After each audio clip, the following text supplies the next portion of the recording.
మన విజయవాడలో నవంబర్ 20 తేదీన ఏవిస్ వాస్క్యులర్ సెంటర్ గొప్ప ప్రారంభం. మీ మోకాల నొప్పులకు ఎటువంటి సర్జరీ లేకుండా ఎపియాన్ పెయిన్ క్లినిక్ అందిస్తున్న అత్యాధునిక చికిత్స.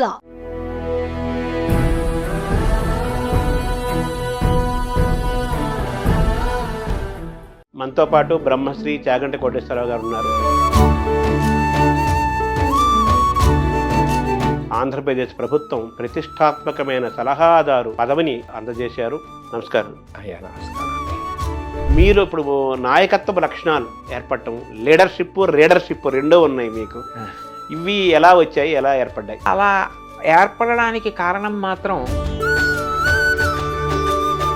మంత్రి హోదాతో ఒక పదవి నాకు అనౌన్స్ చేశారు అనగానే ఆంధ్ర రాష్ట్ర ప్రభుత్వం ఏమనిపించింది సార్? ఫస్ట్ ఇందులో సంకుచిత దృష్టి వదిలిపెట్టాలండి. ఎంత వదిలిపెట్టాలి అంటే, చాగంటి కోటేశ్వరరావు గారు ఇవాళ ఏదో పదవిని ఆశించి వెళ్ళిపోయాడు. నాకు జగన్మోహన్ రెడ్డి గారు ముఖ్యమంత్రిగా ఉన్న కాలంలో తిరుమల తిరుపతి దేవస్థానం ధర్మ ప్రచార పరిషత్తుకి సలహాదారుగా ప్రకటించారు. నేను అప్పుడు వద్దని చెప్పాను. ఎందుకు చెప్పానంటే,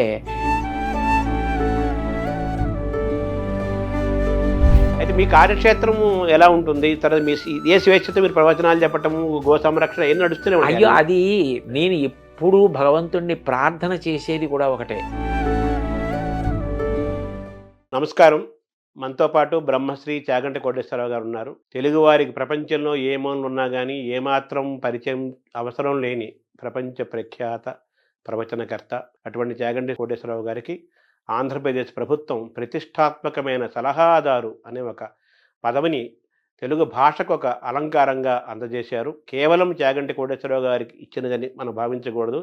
తెలుగు జాతికి, సంస్కృతికి ప్రాతినిధ్యంగా వారి పేరును ఇచ్చినట్టుగా మనం భావిస్తూ వారితోటి ముచ్చటిద్దాము. అనేక విషయాలు తెలుసుకునే ప్రయత్నం చేద్దాం. నమస్కారం. అయ్యా నమస్కారం అండి. ముందుగా మీకు అభినందనలు. ఈ యొక్క క్యాబినెట్ హోదా స్థాయి, మంత్రి హోదా స్థాయి యొక్క ఈ పదవి మీకు రావటం, తద్వారా ముఖ్యంగా యువతకు, ఈరోజు తరం, రేపటి తరం, భవిష్యత్ తరాల యువతకు మార్గదర్శనం చేసేటట్లుగా ఒక మంచి పదవి రావటం ఒక గొప్ప అవకాశంగా తెలుగు వారందరూ భావిస్తున్నారు. మీలాంటి వారు 4 మంచి మాటలు చెప్పటం వల్ల, వినటం వల్ల ఒక శక్తివంతమైన భారతదేశం తయారవుతుంది. బంగారు భవిత భారతదేశానికి ఏర్పడుతున్న విశ్వాసం తెలుగు ప్రజల్లో కలిగింది. మిమ్మల్ని చూస్తుంటే ఒకప్పుడు స్వామి వివేకానంద ఎంతోమంది యువతను ఆయన చాలా ప్రభావితం చేశారు. వాళ్ళ ఆలోచన విధానాన్ని మార్చారు ఆయన. అలాగే మీరు ఏది మాట్లాడినా కానీ ఒక ఆలోచనాత్మకము, శక్తివంతము, ప్రభావశీలము ఇవన్నీ ఉంటూ అన్ని రకాల వాళ్ళు, అన్ని వయసుల వాళ్ళు, అన్ని రంగాల వారు కూడా మీ ప్రవచనాలకి వాళ్ళు ఆకర్షణగా అవుతున్నారు. వాళ్ళ జీవితంలో కూడా అనేక మార్పులు వస్తున్న సందర్భాన్ని కూడా మనం గమనిస్తున్నాం. ఇటువంటి ఈ పదవి ఒక సరస్వతికి ఆభరణంగానే, మనం శంకరాభరణంలాగా సరస్వతికి ఆభరణంగా దీన్ని భావిస్తూ, మీ పైన స్వామి వివేకానంద ప్రభావం ఏదైనా ఉందా అని నాకు ఎప్పటి నుంచో అడగాలనిపిస్తుంది. అయ్యో, స్వామి వివేకానంద అంటే నాకు విశేషమైనటువంటి భక్తి, గౌరవం అండి. నాకు స్వామి వివేకానంద అంటే అంత గౌరవం ఏర్పడడానికి కారణం, ఆయన సామాన్యమైన మానవుడి యొక్క మౌలిక సమస్యని గుర్తించడంలో సఫలీకృతం అయ్యారు. దానికి పరిష్కారం చెప్పడంలో సఫలీకృతం అయ్యారు. ఏదో అప్పటికప్పుడు కాకతాళీయంగా చెప్పడం కాకుండా ఆయన ఆలోచనల్లో స్పష్టత ఉంటుంది. అందుకే ఇవాళ చెప్పిన ఆలోచన 10 సంవత్సరాల తర్వాత కూడా అదే కొనసాగుతూ ఉంటుంది. శంకర భగవత్పాదుల వాంగ్మయం ఎలా ఉంటుందో వివేకానందుడి ఆలోచన సరళ అలా ఉంటుంది. అందుకే ఆయన బాగా ఆలోచించి ఇది పరిష్కారము అని నమ్మకంతో చెప్పారు అని నాకు దృఢమైన విశ్వాసం. ఆయన మాటలకి నేను అంత ప్రభావితుడయ్యాను. ఆయన పట్ల నాకు అంత భక్తి గౌరవాలు కూడా ఉన్నాయి. మీ బాల్యంలో, యవ్వనంలో మీ పైన బాగా ప్రభావం చూపించిన వాళ్ళు, ఈరోజు మీరింత ఒక గొప్ప వ్యక్తిగా కీర్తి పొందటానికి, ఇంత జ్ఞానాన్ని సంపాదించడానికి ఎటువంటి ప్రేరణ పొందారు?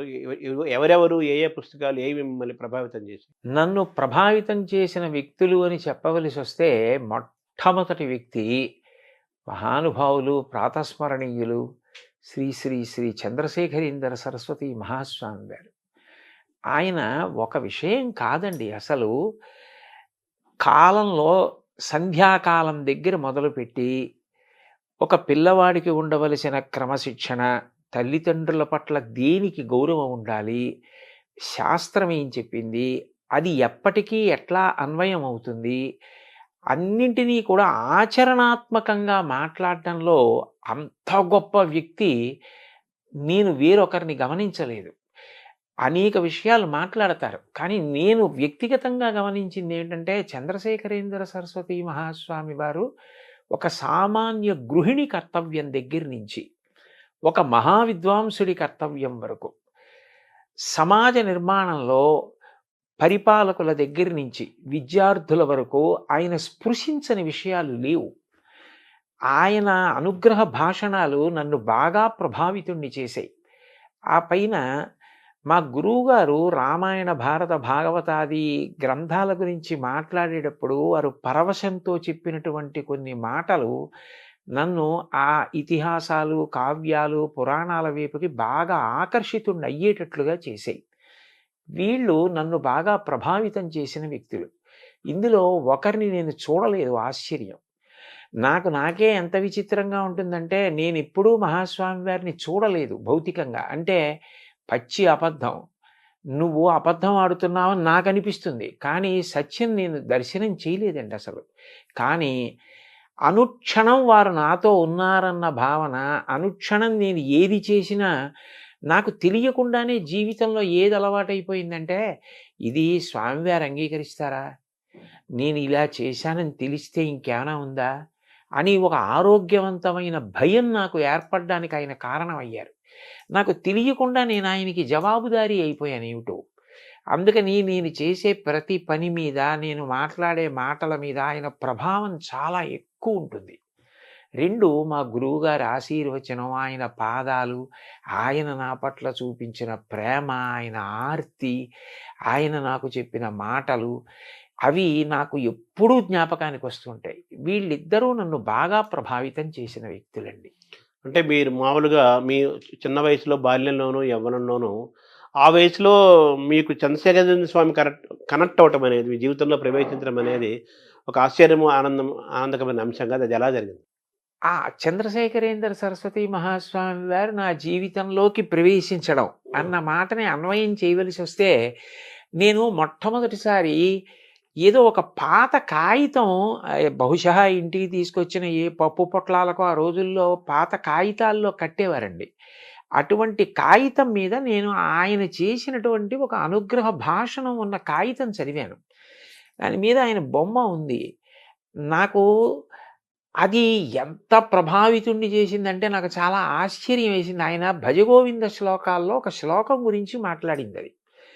అది మొట్టమొదట నన్ను అసలు భజగోవిందం అంటే ఏమిటి, ఆ శ్లోకాలు ఏమిటి, అవి ఏమిటో వినాలి, అవి ఏమిటో చదవాలి అని అనురక్తి కలిగింది. అట్లా అనుకోకుండా నన్ను అటు తిప్పిన వ్యక్తి ఆయన. కానీ అప్పటికి ఆయన ఉన్నారు. కానీ నాకు చిన్నతనం. నేను ఆ 10వ తరగతి అవి చదువుతున్న రోజులు. ఆ రోజుల్లో కంచి వెడదాం, కామకోటి పీఠానికి వెడదాం, పీఠాధిపతి దర్శనం చేద్దాం, అటువంటి ఆలోచనలు వచ్చే అవకాశం కాదు. అలా ఇంట్లో మాట్లాడే అవకాశాలు అవి ఉండేవి కావు. అందుకని నేను దర్శనం చేయడానికి అవకాశం లేదు. కానీ చాలా ఆశ్చర్యకరంగా నేను అట్లా ప్రభావితుడై క్రమక్రమంగా ఆయన పట్ల ఆకర్షితుడయ్యానండి. మీ మాటల్లో తప్పనిసరిగా వచ్చే పేర్లు, 2 పేర్లు ప్రధానంగా ఉంటాయి. ఒకటి ఆదిశంకరాచార్యులు, 2 చంద్రశేఖరేంద్ర సరస్వతి స్వామి. వారు ఆధ్యాత్మిక మార్గంలో ప్రయాణం చేశారు. వాళ్ళు బ్రహ్మచారులుగా చేశారు. సాక్షాత్ పీఠాధిపతి అయ్యారు. స్వామి వివేకానంద పీఠాధిపతి కాకపోయినా అటువంటి జ్ఞాన పీఠాధిపతి స్వామి వివేకానంద. అటువంటి ప్రయాణం వారిది. మరి మీరు మామూలుగా గృహస్థాశ్రమంకి వచ్చారు, చదువుకున్నారు, ఉద్యోగం చేశారు. మీకు ఎప్పుడు అటువంటి వైరాగ్య భావన కలగలేదా? కలగకపోవడానికి కారణం ఏమిటంటే, స్వామివారు అనేక అనుగ్రహ భాషణాల్లో కర్తవ్యం గురించి మాట్లాడేవారు. ధర్మము, కర్తవ్యము ఈ 2 కూడా అభేదం. నువ్వు ఏది చెయ్యాలో అది చెయ్యడమే ధర్మం, అదే కర్తవ్యం. అది ఆశ్రమం మీద ఆధారపడుతుంది. బ్రహ్మచారి తన ఆశ్రమాన్ని బట్టి కర్తవ్యం చేయాలి. గృహస్థాశ్రమ కర్తవ్యం చేయాలి. వానప్రస్థు ఆశ్రమ కర్తవ్యం చేయాలి. ఎవరి కర్తవ్యాన్ని వారు నిర్వర్తిస్తే ఆ ఆశ్రమం వారి ఉద్ధరణకి హేతు అవుతుంది తప్ప, ఖచ్చితంగా ఈ ఆశ్రమం కన్నా ఈ ఆశ్రమంలో ఉంటేనే తరిస్తారని భావించనవసరం లేదు. గృహస్థుగా ఉండి నీ కర్తవ్యాన్ని నువ్వు నిర్వహించడం అన్నది నీకు శ్రేయోదాయకం అని వారు చెప్పిన మాటలు నన్ను బాగా ప్రభావితం చేసిన కారణం చేత ఒక గృహస్థుగా జీవితం గడపడం నాకేమి బాధ కలగడం కానీ ఇది నాకు బరువైపోయింది, ఇది లేకపోతే బాగుండేది అన్న విపరీత వైరాగ్యం కానీ నాకు ఎప్పుడూ కల్పించలేదండి. నేను ఏది చెయ్యాలో అది చేస్తున్నానా. ఆయన తరచుగా ఒక మాట చెప్తుండేవారు, పూజ. వివేకానందుడు చెప్పింది కూడా అది. పూజ అన్నది కేవలం 4 గోడలకి ఒక కాలానికి పరిమితం కాకూడదు. పూజ అంటే ఈశ్వరుణ్ణి గౌరవించుట. ఈశ్వరుని గౌరవించుట అంటే ఆయన చెప్పినట్లు బ్రతుకుట. క్రమక్రమంగా పూజ ఉదయం మొదలైంది విస్తరిస్తే నేను ఇవాళ ఎన్నిసార్లు ఆయన చెప్పినట్లు బ్రతికాను. ఆయన చెప్పినట్లు బ్రతకడానికి అవసరమైతే నాకు ప్రలోభ పెట్టగలిగిన విషయాల్ని కూడా నేను పరిత్యజించగలిగాను. ఆయన సంతోషించాలని వదిలిపెట్టేశా. అది ధర్మచట్రంలో ఇమడదంటే అనగలిగితే అది పెద్ద పూజ. అది అలా పూజ విస్తరించాలి. అప్పుడు విశ్వమునందే విశ్వనాథుణ్ణి చూడాలి, లోకమునందు లోకేశ్వరుణ్ణి చూడాలి. వదిలిపెట్టి పారిపోయి ఎక్కడ చూస్తాం? కాబట్టి గృహస్థాశ్రమంలో ఉండి కార్యం నిర్వహించడానికి నాకు ఏ విధమైన ఇబ్బంది కలగకపోవడానికి కారణం ఆయన ప్రబోధమే. అంటే మనం స్వధర్మాన్ని పాటించటము, మనం ఎంచుకున్న రంగంలో దాని యొక్క లోతులు ఎత్తులు చూడటము, అందులో త్రికరణ శుద్ధితో దాన్ని సాధించటము అంతేనండి అనేది ఒక కర్తవ్య బోధం మీకు వాళ్ళ ద్వారా జరిగింది. అంతే అంతే. ఈ క్రమంలో మీకు భగవద్గీత శ్రీకృష్ణుడు ప్రవేశించలేదా? అని ఆ మహాస్వామి వారి ప్రవచనాల్లో అనేక పర్యాయాలు భగవద్గీత గురించి ప్రస్తావన ఉంటుంది. అసలు భగవద్గీత అనేటటువంటిది మనందరికీ కూడా మూలస్తంభం లాంటిది కదండి. ఏది మాట్లాడినా గీతలో గీతాచార్యుడు చెప్పినట్టు అన్నమాట ప్రస్తావనకు వస్తుంది. ఎవరి ధర్మం వారు పాటిస్తే అన్నప్పుడు స్వధర్మో నిధనం శ్రేయ అన్న శ్లోకం జ్ఞాపకానికి వచ్చేస్తుంది. నిన్ను నువ్వే ఉద్ధరించుకోవాలి తప్ప ఎవరో వచ్చి ఉద్ధరించరు. నీ కర్తవ్యం నువ్వు చేస్తే నిన్ను నువ్వు ఉద్ధరించుకోవడమే. ఉద్ధరేణాత్మనాత్మానం ఆత్మానవసాదయేత శ్లోకం వచ్చేస్తుంది. కాబట్టి మహాత్ముల బోధలను పరిశీలించడంలో అనుష్ఠించడంలో మన ప్రమేయం లేకుండానే గీత కూడా చొచ్చుకుని ప్రవేశిస్తుందండి. అంటే మనకు జగద్గురువులు శ్రీకృష్ణ పరమాత్మ జగద్గురువు, ఆదిశంకరాచార్యులు జగద్గురువులు. అసలు మనకు కనిపించే తల్లిదండ్రులు మనకు పాఠాలు చెప్పే మార్గదర్శించే గురువులతో పాటు వాళ్ళు ఎక్కడి నుంచో మనకు మార్గదర్శనం చేస్తున్న జగద్గురువులు ఆదిశంకరాచార్యులు, వ్యాసుడు, శ్రీకృష్ణ పరమాత్మ కదా. అయితే మీరు ఇప్పుడు నాయకత్వ లక్షణాలు ఏర్పడటం, రీడర్షిప్ రెండో ఉన్నాయి మీకు. ఇవి ఎలా వచ్చాయి, ఎలా ఏర్పడ్డాయి? అవి ఈ కారణం చేత వచ్చాయి అని చెప్పడం కష్టమేమో కానండి. బహుశా అలా ఏర్పడడానికి కారణం మాత్రం ఏదైనా ఒక లక్ష్యాన్ని పెట్టుకున్నప్పుడు ముందుగానే దాని గురించి తరచి ఆలోచించి ఈ లక్ష్యాన్ని పెట్టుకున్న తర్వాత మధ్యలో విడిచిపెట్టకుండా నేను సాధించడానికి ప్రయాణం చెయ్యాలి. ఎందుకనంటే ఒక లక్ష్యాన్ని పెట్టుకుని మీరు బయలుదేరారనుకోండి, మిమ్మల్ని పొగిడేవాళ్ళు, మీ వెనక నిలబడేవాళ్ళు, మిమ్మల్ని సమర్థించే వాళ్ళు ఎలా ఉంటారో, రాళ్ళేసేవాళ్ళు, దాని గురించి ఏమీ తెలియకపోయినా ఏవేవో మాట్లాడేవాళ్ళు కూడా ఉంటారు. హేతుబద్ధమైనటువంటి సలహా ఏది మన లక్ష్యాన్ని చేరుకోవడానికి పనికొస్తుందో దాన్ని స్వీకరిస్తూ మిగిలిన దాని గురించి అంతగా అంటకాగిపోకుండా వాళ్ళు నా లక్ష్యశుద్ధిని అర్థం చేసుకోవాలి అని భగవంతుణ్ణి ప్రార్థించి స్నేహభావంతో వాళ్ళ పట్ల ఉదాసీన భావం వహించడం అలవాటైతే మన ప్రమేయం లేకుండానే మనకి నాయకత్వ లక్షణం వస్తుంది, అందరినీ నడిపించగలం. లేకపోతే ఏమవుతుందంటేనండి, ముందు పొగిడితే పొంగిపోవడం, ఎవరో తెగిడారని కుంగిపోవడం అలవాటైపోయిన వాడు తానే ఉద్ధాన పతనాల్లో పడిపోతే వెనక ఎవరిని నడిపించగలడు? అప్పుడు తను ఏది అనుకున్నా దాన్ని సాధించడం అన్నది సాధ్యమయ్యే విషయం కాదు. మీకు నేను ఈ విషయంలో కొద్దిగా చొరవ తీసుకుని నన్ను నేను పొగుడుకోవడానికి కాదు, ఒక్క విషయం చెప్తాను. నేను మహాస్వామి వారి అనుగ్రహ భాషణాలు చాలా చదివా. ఆయన ఏది చెప్పినా సాధికారికంగా సంతోషంగా చెప్తారు. ఒక్కసారి ఆయన గోమాత గురించి చేసిన అనుగ్రహ భాషణంలో ఒక పీఠాధిపతిగా గో సంరక్షణ కొరకు నేను చెయ్యవలసినంత చేయలేకపోయానేమో అని నాకు బాధ కలుగుతూ ఉంటుంది అన్న మాట నేను చదివాను. నాకు చాలా బాధ కలిగింది. అంటే ఆయనకి ఇంకా గో సంరక్షణ విషయంలో తగినంత చేయలేకపోయానన్న బాధ ఉంది. అప్పుడు నా కర్తవ్యం అంటూ ఏమైనా ఉంటే ఆయన నమ్మినవాడిగా నేను కొన్ని గోవుల్ని కాపాడడానికి ముందుకు వెళ్ళి, ఏదో నేనొక్కడిని గోవుల్ని రక్షించడం కాదు, గో సంరక్షణం అన్నదాన్ని ఎందుకు చెయ్యాలి అన్నది వ్యాప్తి చెందేటట్టుగా చెయ్యడానికి ప్రయత్నం చెయ్యాలి. అప్పుడు ఆయన సంతోషిస్తారనిపించింది. మొదలుపెట్టాం గోశాల. మీరు వచ్చి చూశారు. అది ఇవాళ అంత గొప్పగా నడుస్తూ ప్రతిరోజు 2 పూటల 60-70 మంది కార్యకర్తలొచ్చి స్వచ్ఛందంగా పనిచేసి అంత సంతోషంగా అక్కడ కార్యం జరుగుతోంది అంటే ముందు నమ్మకం ఉండాలి. మొదలుపెట్టిన తర్వాత ఎన్నో విమర్శలొచ్చాయి. వెనక్కి లాగేవాళ్ళొచ్చారు. ముందుకు తోసేవాళ్ళొచ్చారు. ముందుకు తోస్తే పడిపోకుండా, వెనక్కి లాగితే తూలిపోకుండా నిభాయించుకుని పెద్దాయన చెప్పిన మాట మనకుందన్న నమ్మకంతో వెళ్ళిపోవడంలోనే లక్ష్యశుద్ధి. అక్కడ నాయకత్వం తయారవుతుందండి. ఇది మీలో ఇంత ఒక దృఢమైన అచంచలమైన ఒక పట్టుదల, ఆ స్వభావము, దేనికి లొంగకుండా, వంగకుండా, పొంగకుండా ఉండే లక్షణాలు, ఇవన్నీ కూడా మీకు ఆదిశంకరాచార్యులు, జగద్గురు చంద్రశేఖరేంద్ర సరస్వతి స్వామి వారు, వివేకానంద వీళ్ళ యొక్క స్ఫూర్తి మీ పైన ఉందని అనుకోవాలి, వాళ్ళ వాక్కుల యొక్క ప్రభావం. ఖచ్చితంగానండి. ఎందుకంటే వివేకానందుడు ఎన్ని కష్టాలు పడ్డారండి. శంకరాచార్యులు వారు ఎన్ని కష్టాలు పడ్డారు. ఆయన్ని శారీరకంగా కూడా అంతం చేసేద్దామని ప్రయత్నం చేశారు. ఎవరి మీద ఆయన శత్రుభావన పెట్టుకోవాలి. అందరితో మాట్లాడారు. అందరినీ మిత్రుల్ని చేసుకున్నారు. చిట్ట చివరికి 32 ఏళ్ళు పూర్తయ్యేటప్పటికీ అందరూ ఆయన మార్గంతో ప్రేమతో కలిసి నడిచారు. ఆయన మీద ఒక కాపాలికుడు మంత్రప్రయోగం చేశాడు.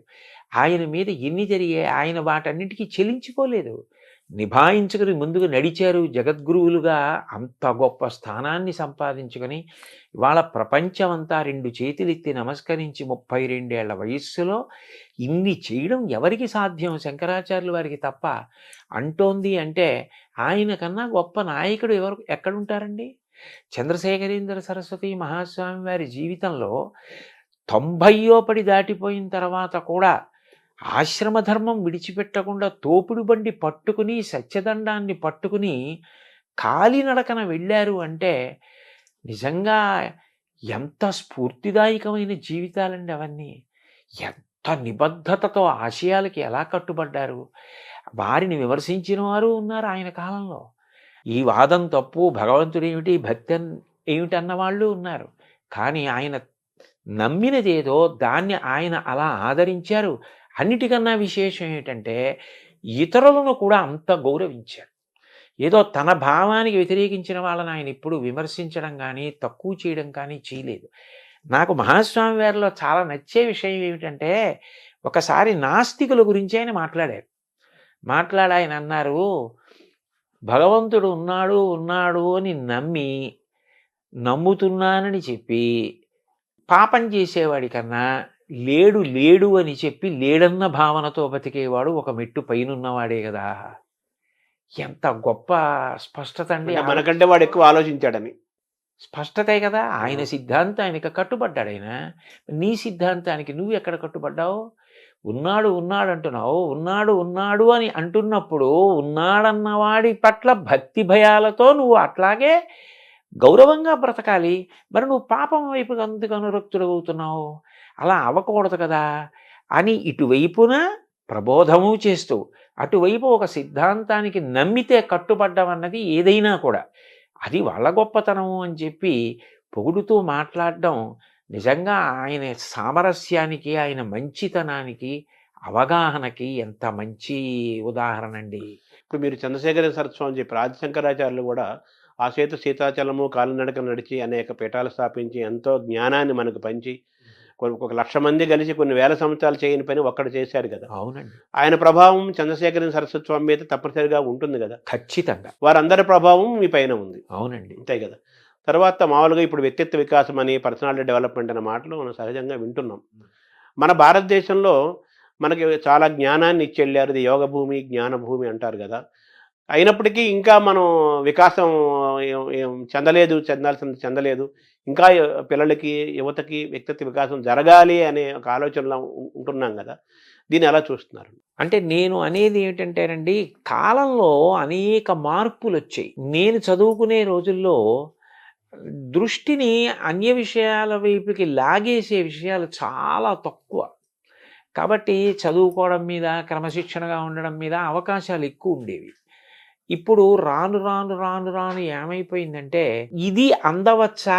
ఇది అందకూడదా? అన్న దానితో సంబంధం లేకుండా అందరికీ అన్నీ అందుబాటులో ఉన్నాయి.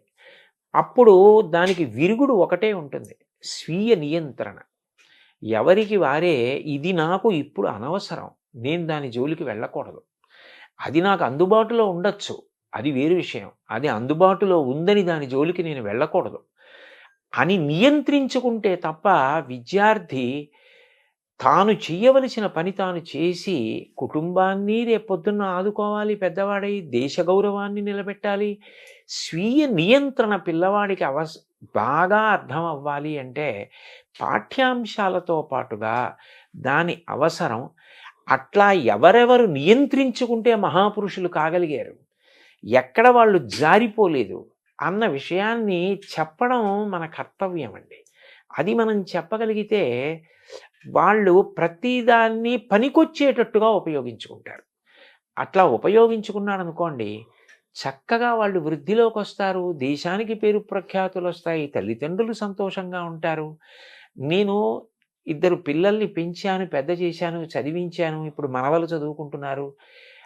ఒకటి తాతగారి స్థాయికి వచ్చేసాను కాబట్టి ఆ అనుభవం ఉంది. 2 కొన్ని వేల ఆధ్యాత్మిక ప్రవచనాలు చేశా.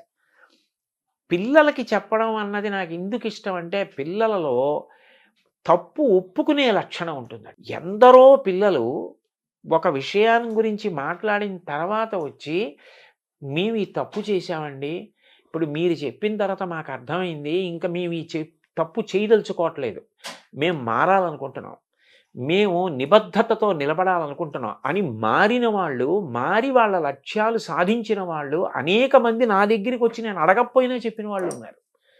అంటే పిల్లల్లో మార్పుకి ఒక మాట కారణం అవుతోంది కదా. అయినప్పుడు అది చెప్పవలసిన అవసరం ఉంది. కాబట్టి ఇది ఒకప్పుడు అవసరం, ఒకప్పుడు అవసరం లేదన్న మాట ఉండదు. ఎప్పుడూ అవసరమై ఉంటుంది. అందున స్వీయ నియంత్రణ యొక్క అవసరం పెరిగే కొద్దీ ఇటువంటివి చెప్పవలసిన అవసరం కూడా అంత అవసరం పెరుగుతూ ఉంటుందండి. అంటే కాలమాన పరిస్థితుల్లో అన్ని మార్పులు వస్తుంటాయి. కొన్ని దూరం అవుతాయి, కొన్ని దగ్గర అవుతుంటాయి. అది కాలమాన పరిస్థితుల్లో వేల సంవత్సరాల మానవ పరిణామ క్రమంలో కృతయుగం నుంచి ఈ నేటి యుగం వరకు సహజంగా జరిగే ప్రక్రియ అది. కాలం గొప్పది కదా బేసిక్గా.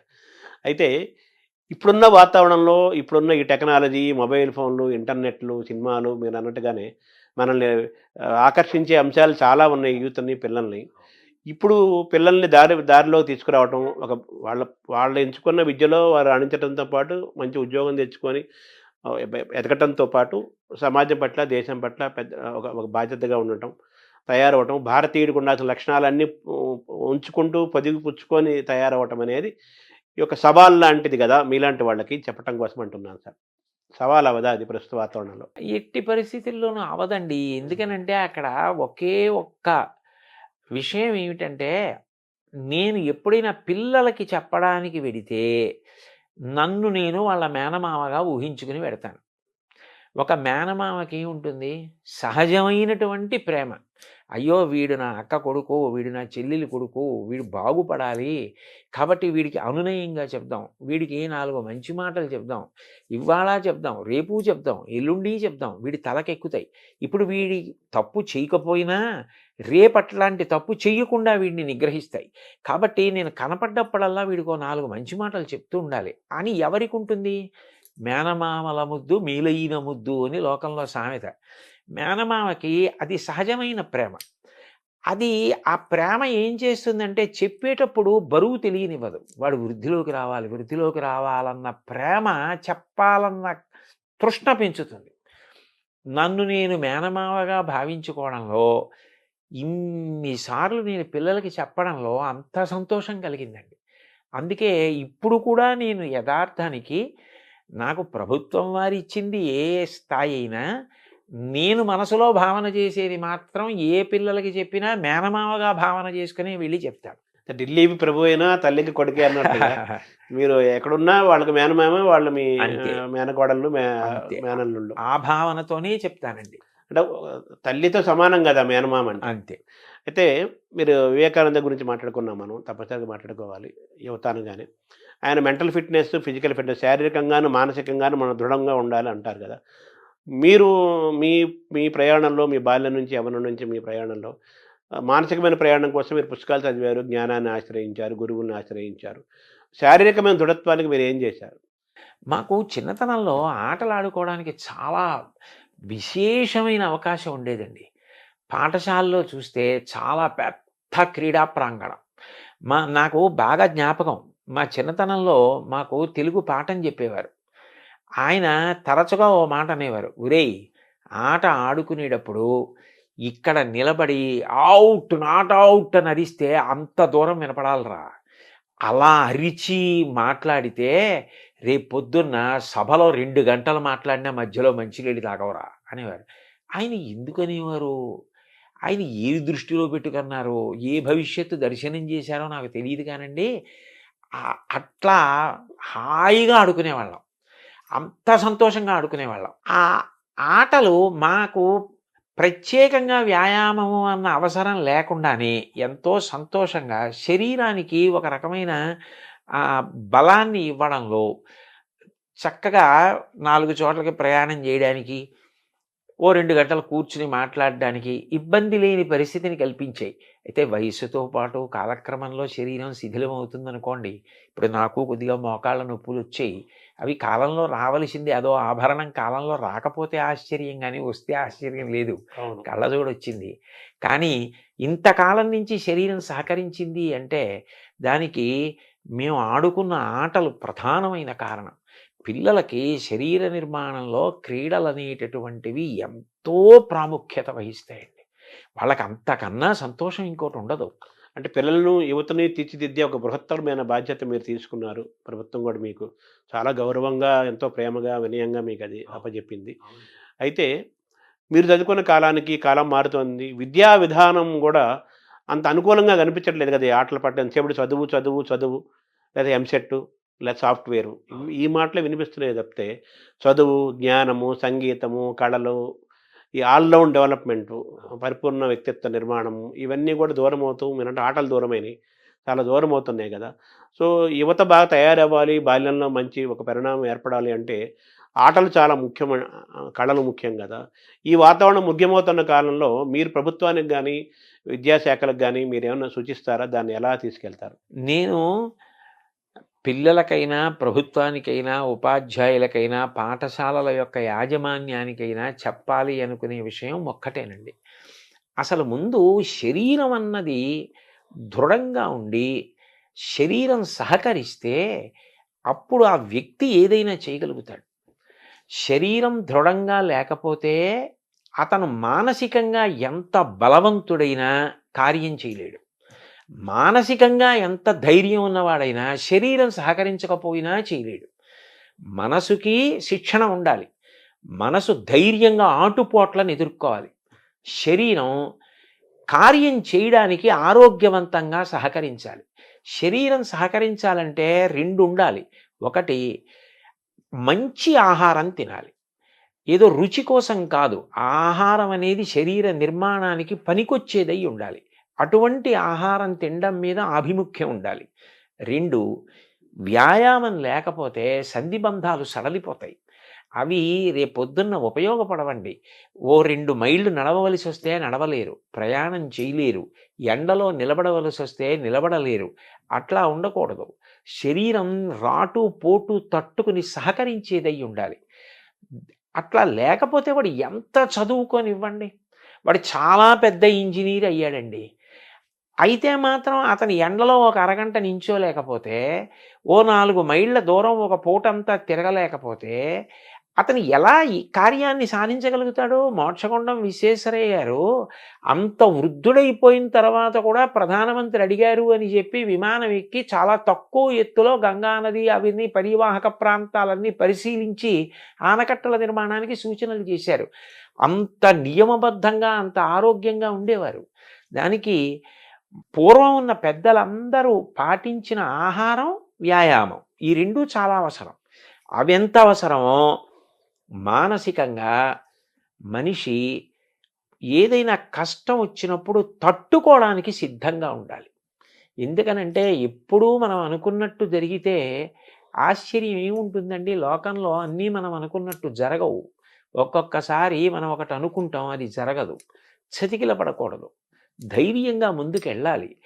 దానికి పిల్లలకి మానసికంగా ఉత్సాహం కల్పించాలి, శారీరకంగా దృఢత్వం పొందడానికి ఆ అవకాశం కూడా కల్పించాలి. అంటే ప్రస్తుత విద్యా విధానంలో ఇంకొన్ని కాలేజీలు, కొన్ని స్కూల్స్లో ఏసీ బస్సులు, ఏసీ రూములు అంతా ఏసీమైపోయి సుఖమయమైపోయిన ఏదో స్టార్ హోటల్స్ లాగా ఉన్న వాతావరణంలో ఏదన్నట్టుగా ఎండకు ఎండి, వానకు తడిసి, గాలికి తిరిగి ఆ ప్రకృతికి ఫేస్ చేసి అన్నింటినీ తట్టుకోగలిగే మానసికంగా, శారీరకంగా తట్టుకునే శక్తి ఒకప్పుడు ఉండేది. అవునండి. దానికి దూరం అవుతున్నారు కదా. అవును. సో మీరు ఒక బాధ్యత గల ఒక క్యాబినెట్ మంత్రి హోదాలో మీరు వస్తున్నారు కాబట్టి ప్రభుత్వాలకి, అట్లీస్ట్ మన ఆంధ్రప్రదేశ్ ప్రభుత్వానికైనా కానీ ఇవన్నీ అవసరం చాలా ఉంది కాబట్టి మళ్ళీ ఒకప్పుడు వాతావరణానికి దగ్గర చేయాల్సిన అవసరం కూడా ఉందనిపిస్తుంది కదా. అవునండి. అవునవును. అవును. సో ఇవి కూడా మీరు తెలియజేసే అవకాశం ఉందా? అయ్యో తప్పకుండా. వారు నన్ను అంత ప్రేమగా మీరు మాకు సూచనలు చెయ్యండి అని అడిగినప్పుడు ఇవి అవసరమో అని ఏది నేను నమ్మానో అది చెప్పడంలో తడబాటే ఉండదండి. తప్పకుండా చెప్తాను. అంటే తర్వాత మీకు ఇచ్చినది కూడా మీకు ఎంతో, మీకు బాగా గో సంరక్షణ ఇష్టమైన అంశం, యువత అంటే మీకు చాలా ఇష్టము, మీకు చాలా ఎంతో ఇష్టమైంది అంశమే మీకు వచ్చింది అనుకోకుండా. అవునండి. అవును. ఇది మీ మనసుకి ఇష్టమైన అంశం, చెప్పాలనుకున్న అంశానికి దానికి ఒక అధికారికమైన ముద్ర పడింది అంతే. అవును. అవును కదా. అవును. సో అయితే మన ఈ పెంపకంలో యువతను, బాల్యులను, పిల్లల్ని తయారు చేసే క్రమంలో పెంపకం కూడా చాలా ఇంపార్టెంట్ కదా. అవును. అవును. అక్కడ కూడా ఇప్పుడు ఒకప్పుడు వాతావరణం లేదు కదా, లోపం జరుగుతోంది కదా. అవును. సో దాన్ని మనం ఎలా అధిగమించాలి? అది తల్లిదండ్రులకి సహజంగా భగవంతుడిచ్చిన గొప్ప వరం ఏమిటంటే పిల్లలలో అంతర్లీనంగా ఉన్నటువంటి నైపుణ్యాన్ని గుర్తించగలిగిన లక్షణం ఉంటుందండి. ఇప్పుడు సర్ ఆర్థర్ కాటన్ అంత గొప్ప ప్రాజెక్టు బ్యారేజ్ కట్టారు. దానివల్ల లక్షల ఎకరాల సాగు జరుగుతోంది. చిన్నతనంలో హోర్న వాన పడుతుంటే ఆయన అన్నగారితో కలిసి వీధిలో నడుస్తుంటే వర్షపు నీరు వస్తుంటే దాన్ని ఆయన పుల్ల ముక్క తీసుకుని చిన్న చిన్న కాలవలుగా కలిపి ఆ ప్రవాహాన్ని అంతటినీ పెద్దది చేసి పల్లం వైపుగా నడిపించడం చూసి అన్నగారు వెళ్ళి తండ్రికి చెప్తే వీడికి నీటి ప్రవాహాన్ని నియంత్రించడం, పల్లం వైపుకి నడిపించడం ఇష్టమని ఇరిగేషన్ వైపుకి చదివించారు. ఎంత ఉపయుక్తపడ్డాడు మహానుభావుడు. ఆయన్ని కాటన్ అంటే ఎవరో విదేశీయుడిగా చూడరు. ఉభయ గోదావరి జిల్లాల్లో మీకు ఎన్ని విగ్రహాలు కనపడతాయో. ఆయనకి ఒకసారి తర్పణ ఇస్తుంటే ఋషి సమానంగా కాటనే విని ఆశ్చర్యపోయారు పడవలోంచి. అంత గౌరవిస్తారు. అంటే తల్లిదండ్రులు గుర్తించబట్టే కదా. రవీంద్రనాథ్ ఠాగూర్ గారిలో చిన్నప్పటి నుంచి కవిత్వం మీద ఆసక్తి ఉందని దేవేంద్రనాథ్ ఠాగూర్ గుర్తించి కవిత్వం వ్రాయడానికి అవకాశం కల్పించబట్టి కదా సాహిత్యంలో నోబెల్ ప్రైజ్ వచ్చింది. తల్లిదండ్రులు ఎంతసేపు వీడు ఇదే కావాలి అన్న ఆలోచన కాకుండా పిల్లల్లో అంతర్లీనంగా ఉన్న నైపుణ్యాన్ని గుర్తించగలిగితే ఓ చిట్టిబాబు గారు లాంటి వైణికుడు వస్తాడు, ఒక బాలమురళీకృష్ణ గారు లాంటి గానగంధర్వుడు వస్తాడు, ఓ ఘంటసాల వెంకటేశ్వరరావు గారు వస్తారు, అట్లాగే ఒక గొప్ప శిల్పి జక్కన లాంటి శిల్పి వస్తాడు. వాళ్ళకి అసలు అనేక విషయాలు పిల్లలకి చూపించి వాళ్ళ అనురక్తి దేని వైపు నిలబడుతోందో అటువైపు ప్రోత్సహిస్తే మళ్ళీ అన్ని రంగాల్లోనూ వృద్ధి ఉండాలి కదండి. ఇప్పుడు ఆంధ్రదేశం అంటే ఒకప్పుడు విశ్వనాథ సత్యనారాయణ గారు, గుర్రం జాషువా గారు, కొప్పరప కవులు వాళ్ళందరూ రాసిన గ్రంథాలు, ఆ పద్యాలు, పుస్తకాలు ఎంత చెప్పుకుంటాం. అట్లాంటి కవులు రావాలి, గాయకులు రావాలి, వైణికులు రావాలి, సంగీత విద్వాంసులు రావాలి, రచయితలు రావాలి. చిన్న కథలు తెలుగుదేశానికి పెద్ద ఆస్తి. ఆంధ్రదేశానికి చిన్న కథ అంటే అంత గొప్పది. శ్రీపాద సుబ్రహ్మణ్య శాస్త్రి గారు ఉన్నారు. చిన్న కథలు రాసేవాళ్ళు రావాలి. ఎవరిలో ఏ నైపుణ్యం ఉందో గుర్తించగలగడం తల్లిదండ్రులకే సాధ్యం. మొదట వాళ్ళకే తెలుస్తుంది. అంటే ఇప్పుడు ఆ వాతావరణం స్కూల్ వాతావరణం మారుతుంది, ఆటలు పోతున్నాయి, కళలు పోతున్నాయి, సంస్కృతి మిస్ అవుతున్నాం. అలాగే ఇంట్లో పెంపకంలో కూడా పిల్లల వైపు చూస్తూ తల్లిదండ్రులు వాళ్ళని గమనించటము, వాళ్ళ శ్రద్ధాశక్తులు, వాళ్ళకి ఏదిలో ఆసక్తి ఉంది, ఇంద్రియులు పైకి వస్తారనే ఆలోచనలు, ఇవన్నీ కూడా తగ్గిపోతున్న కాలంలో మనం ఉన్నాం కదా. సో మీ ఇదిలో మీరు చేయగలిగింది మీరు చేస్తారు. సహజంగా కూడా అటు ప్రభుత్వ విద్యా వ్యవస్థ, ఇటుపక్క పిల్లల పెంపకము, ఇంకో పక్క పిల్లలు, ఈ మూడిటి మధ్య ఒక కలిస్తేనే బాగుంటుందండి. కలిస్తేనే చాలా బాగుంటుంది. అది ఎందుకనంటే ఈ రంగంలోకి వెడితే అతను అప్రయోజకుడైపోతాడు, అతను ఏమీ సాధించలేడు అన్న భావన పెట్టుకోక్కర్లేదు. సంగీతంలోకి వెళ్ళి కూడా ప్రపంచ ప్రఖ్యాతి పొందినటువంటి వాళ్ళు అనేక మంది ఉన్నారు. అందులో కూడా ఆర్థికంగా ఏమీ ఆర్జన ఉండదు అనుకోవడానికి కూడా వీల్లేదు. అందులోకి వెళ్ళి ఆర్థికంగా నిలదొక్కుని చక్కగా సంతోషంగా హాయిగా జీవనం గడిపిన వాళ్ళు ఉన్నారు. కాబట్టి ఇవాళ ఏ రంగానికి కూడా నిజంగా చెప్పాలంటేనండి, ఇందులోకి వెడితే ఆర్జన ఉండదన్న రంగం నాకు తెలిసి ఏవీ లేవు. మనిషి బాగా నిలదొక్కుని నైపుణ్యం సంపాదించాలి తప్ప ఒక వైణికుడిగా ఎంత స్థాయికైనా వెళ్ళచ్చు, ఒక గాయకుడిగా ఎంత స్థాయికైనా వెళ్ళచ్చు, ఒక విద్వాంసుడిగా, ఒక కవిగా, ఒక రచయితగా, ఒక వ్యాఖ్యాతగా ఎంత స్థానాన్నైనా పొందవచ్చు. అంటే మనం ఏ రంగాన్ని ఎంచుకున్నా, ఏ పని చేసినా అందులో హైట్స్ చూడాలి, ఎక్సెల్ అవ్వాలి అనే ఒక పట్టుదల ఆ మనిషిలో ఉండాలి. పిల్లల్ని అది వాళ్ళలో ఉందన్నప్పుడు తల్లిదండ్రులు ప్రోత్సహించడం కూడా అవసరం. చాలా ముఖ్యం, చాలా ముఖ్యం అండి. స్వామి వివేకానంద అన్నారు కదా, నాకు ఇల్లు ఊడ్చే ఉద్యోగం వస్తే ఎవరు ఊడ్చనంతగా ఇల్లు ఊడుస్తాను అన్నారు. అది కావాలండి. అంత బాగా పిల్లలు ఏది బాగా చేస్తున్నారో వాళ్ళ అనురక్తి ఎటువైపు ఉంది గుర్తించగలిగితే వాళ్ళు అందులో చాలా తేలిగ్గా అల్లుకుంటారు. భగవంతుడు అందరికీ అనేక రకాలైన ప్రజ్ఞ ఇస్తాడు. ఆ ప్రజ్ఞని చంపేయకుండా అది వృద్ధిలోకి వచ్చేటట్టు చేస్తే వాళ్ళు ఏ స్థాయికైనా వెడతారండి. అంటే ఎథిక్స్, వాల్యూస్ దీనికి అడ్వైజర్గా మీరు నియమించబడ్డారు. ఎథిక్స్, వాల్యూస్ పిల్లలకు బోధించడంతో పాటు తల్లిదండ్రులకు కూడా బోధించాల్సిన అవసరం ఉంది కదా, అదేమైనా చేపడతారు? ముఖ్యం ఒక్కడి నుంచి స్టార్ట్ చేయాలంటున్నారు. తప్పకుండా అది పిల్లలకి చెప్పేటప్పుడే ఇప్పుడు మీరు అడిగిన ప్రశ్నకి జవాబుగా నేను చెప్తున్నది ఏదుందో అది తల్లిదండ్రులందరికీ నేను చేస్తున్న ప్రార్థనే. పిల్లల విషయంలో వాళ్ళకి దేని మీద అనురక్తి ఉందో దాన్ని గమనించండి. ఆ అనురక్తి వైపుకి వాళ్ళని నడిపించడం చాలా తేలిక. అట్లా నడిపిస్తే వాళ్ళు వృద్ధిలోకి వస్తారు. బాబుగారు చిన్నప్పుడు బొగ్గట్టుకుని బొమ్మలు గీస్తే వాళ్ళ అమ్మగారు ప్రోత్సహిస్తే కదూ అంత గొప్ప చిత్రకారుడు అయ్యారు. ఎవరు దేనిలో ప్రఖ్యాతి వహించడానికి అవకాశం ఉందని అనుకుంటున్నారో దాన్ని ప్రోత్సహిస్తేనే వాడు ఆ రంగంలో నిలదొక్కుంటాడు. అంతేగాని ఎంతసేపు నువ్వు ఇదే కావాలి, ఇదే కావాలి, ఇదే కావాలని మోసపోసినట్టుగా కోరుకుంటే వివిధ రంగాలలో ప్రజ్ఞావంతులు ఎక్కడి నుంచి వస్తారండి? అంటే మీరు ఏర్పాటు చేసే సమావేశాలు కానీ లేకపోతే వీటిల్లో క్లాసెస్లో కానీ తల్లిదండ్రులు కూడా మీరు ఆహ్వానించాలి. అయ్యో, అనేక సందర్భాల్లో తల్లిదండ్రుల్ని కూడా కూర్చోపెట్టడం, తల్లిదండ్రులు ఉన్న సభలకి ప్రత్యేకంగా వెళ్ళి మాట్లాడడం కూడా ఉందండి. అట్లా కూడా నేను మాట్లాడిన సందర్భాలు ఉన్నాయి. ఉపాధ్యాయులు, తల్లిదండ్రులు వీళ్ళ యొక్క పాత్ర చాలా ప్రధానమైంది కదా. యువత బాల్యులు మంచి తయారవ్వాలంటే వాళ్ళందరినీ కూడా మీ చేసే వర్క్షాపులు కానీ రేపు భవిష్యత్తులో చేయబోయే కార్యక్రమాల్లో వీళ్ళందరినీ తప్పనిసరిగా తీరాలి, కలిపే ప్రయత్నం మీరు తప్పనిసరిగా చేస్తారు. అయితే ఇప్పుడు ఎథిక్స్, వాల్యూస్ అన్నారు. ఈ మాటలు వినడానికి ఇప్పుడు ప్రస్తుత కాలంలో ఇవి చాలా బరువుగాను, పెద్దగాను, సత్య దూరంగాను అనిపిస్తున్న మాటలు కదా. విలువలు ఏమంటున్నారు, ఎథిక్స్ అమ్ము అది అంటున్నారు. ఇది ఛాలెంజ్గా లేదా? దీన్ని మనం మళ్ళీ సొంతం చేసుకుంటాం? లేదండి, నిజానికి. ఎందుకంటే మీరు ఒక్కటి ఆలోచించండి, మిగిలిన ప్రాణులన్నింటికీ కూడా ఒక్కటే ధర్మం, పశుధర్మం అంతే.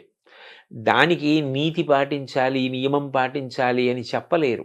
ఒక పెద్ద పులికి ఆకలేస్తే నిండు గర్భిణి అయి అప్పుడే ప్రసవిస్తున్నటువంటి ఒక లేడిని కూడా చెనకి తింటుంది. అది దాని ధర్మం. దానికి అహింస, దయ బోధించలేరు. మంచి గుణములన్నీ ఉండి తీరవలసింది ఎవరికి అంటే మనిషికే.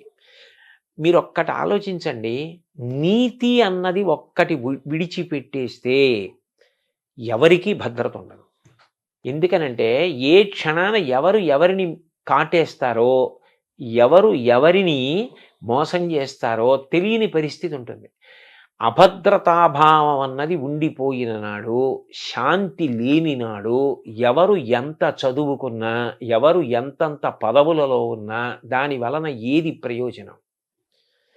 ఏదీ లేదు. తాను ప్రశాంతంగా ఉండవలసింది, అందరినీ ప్రశాంతంగా ఉంచవలసింది మనిషి ఒక్కడే.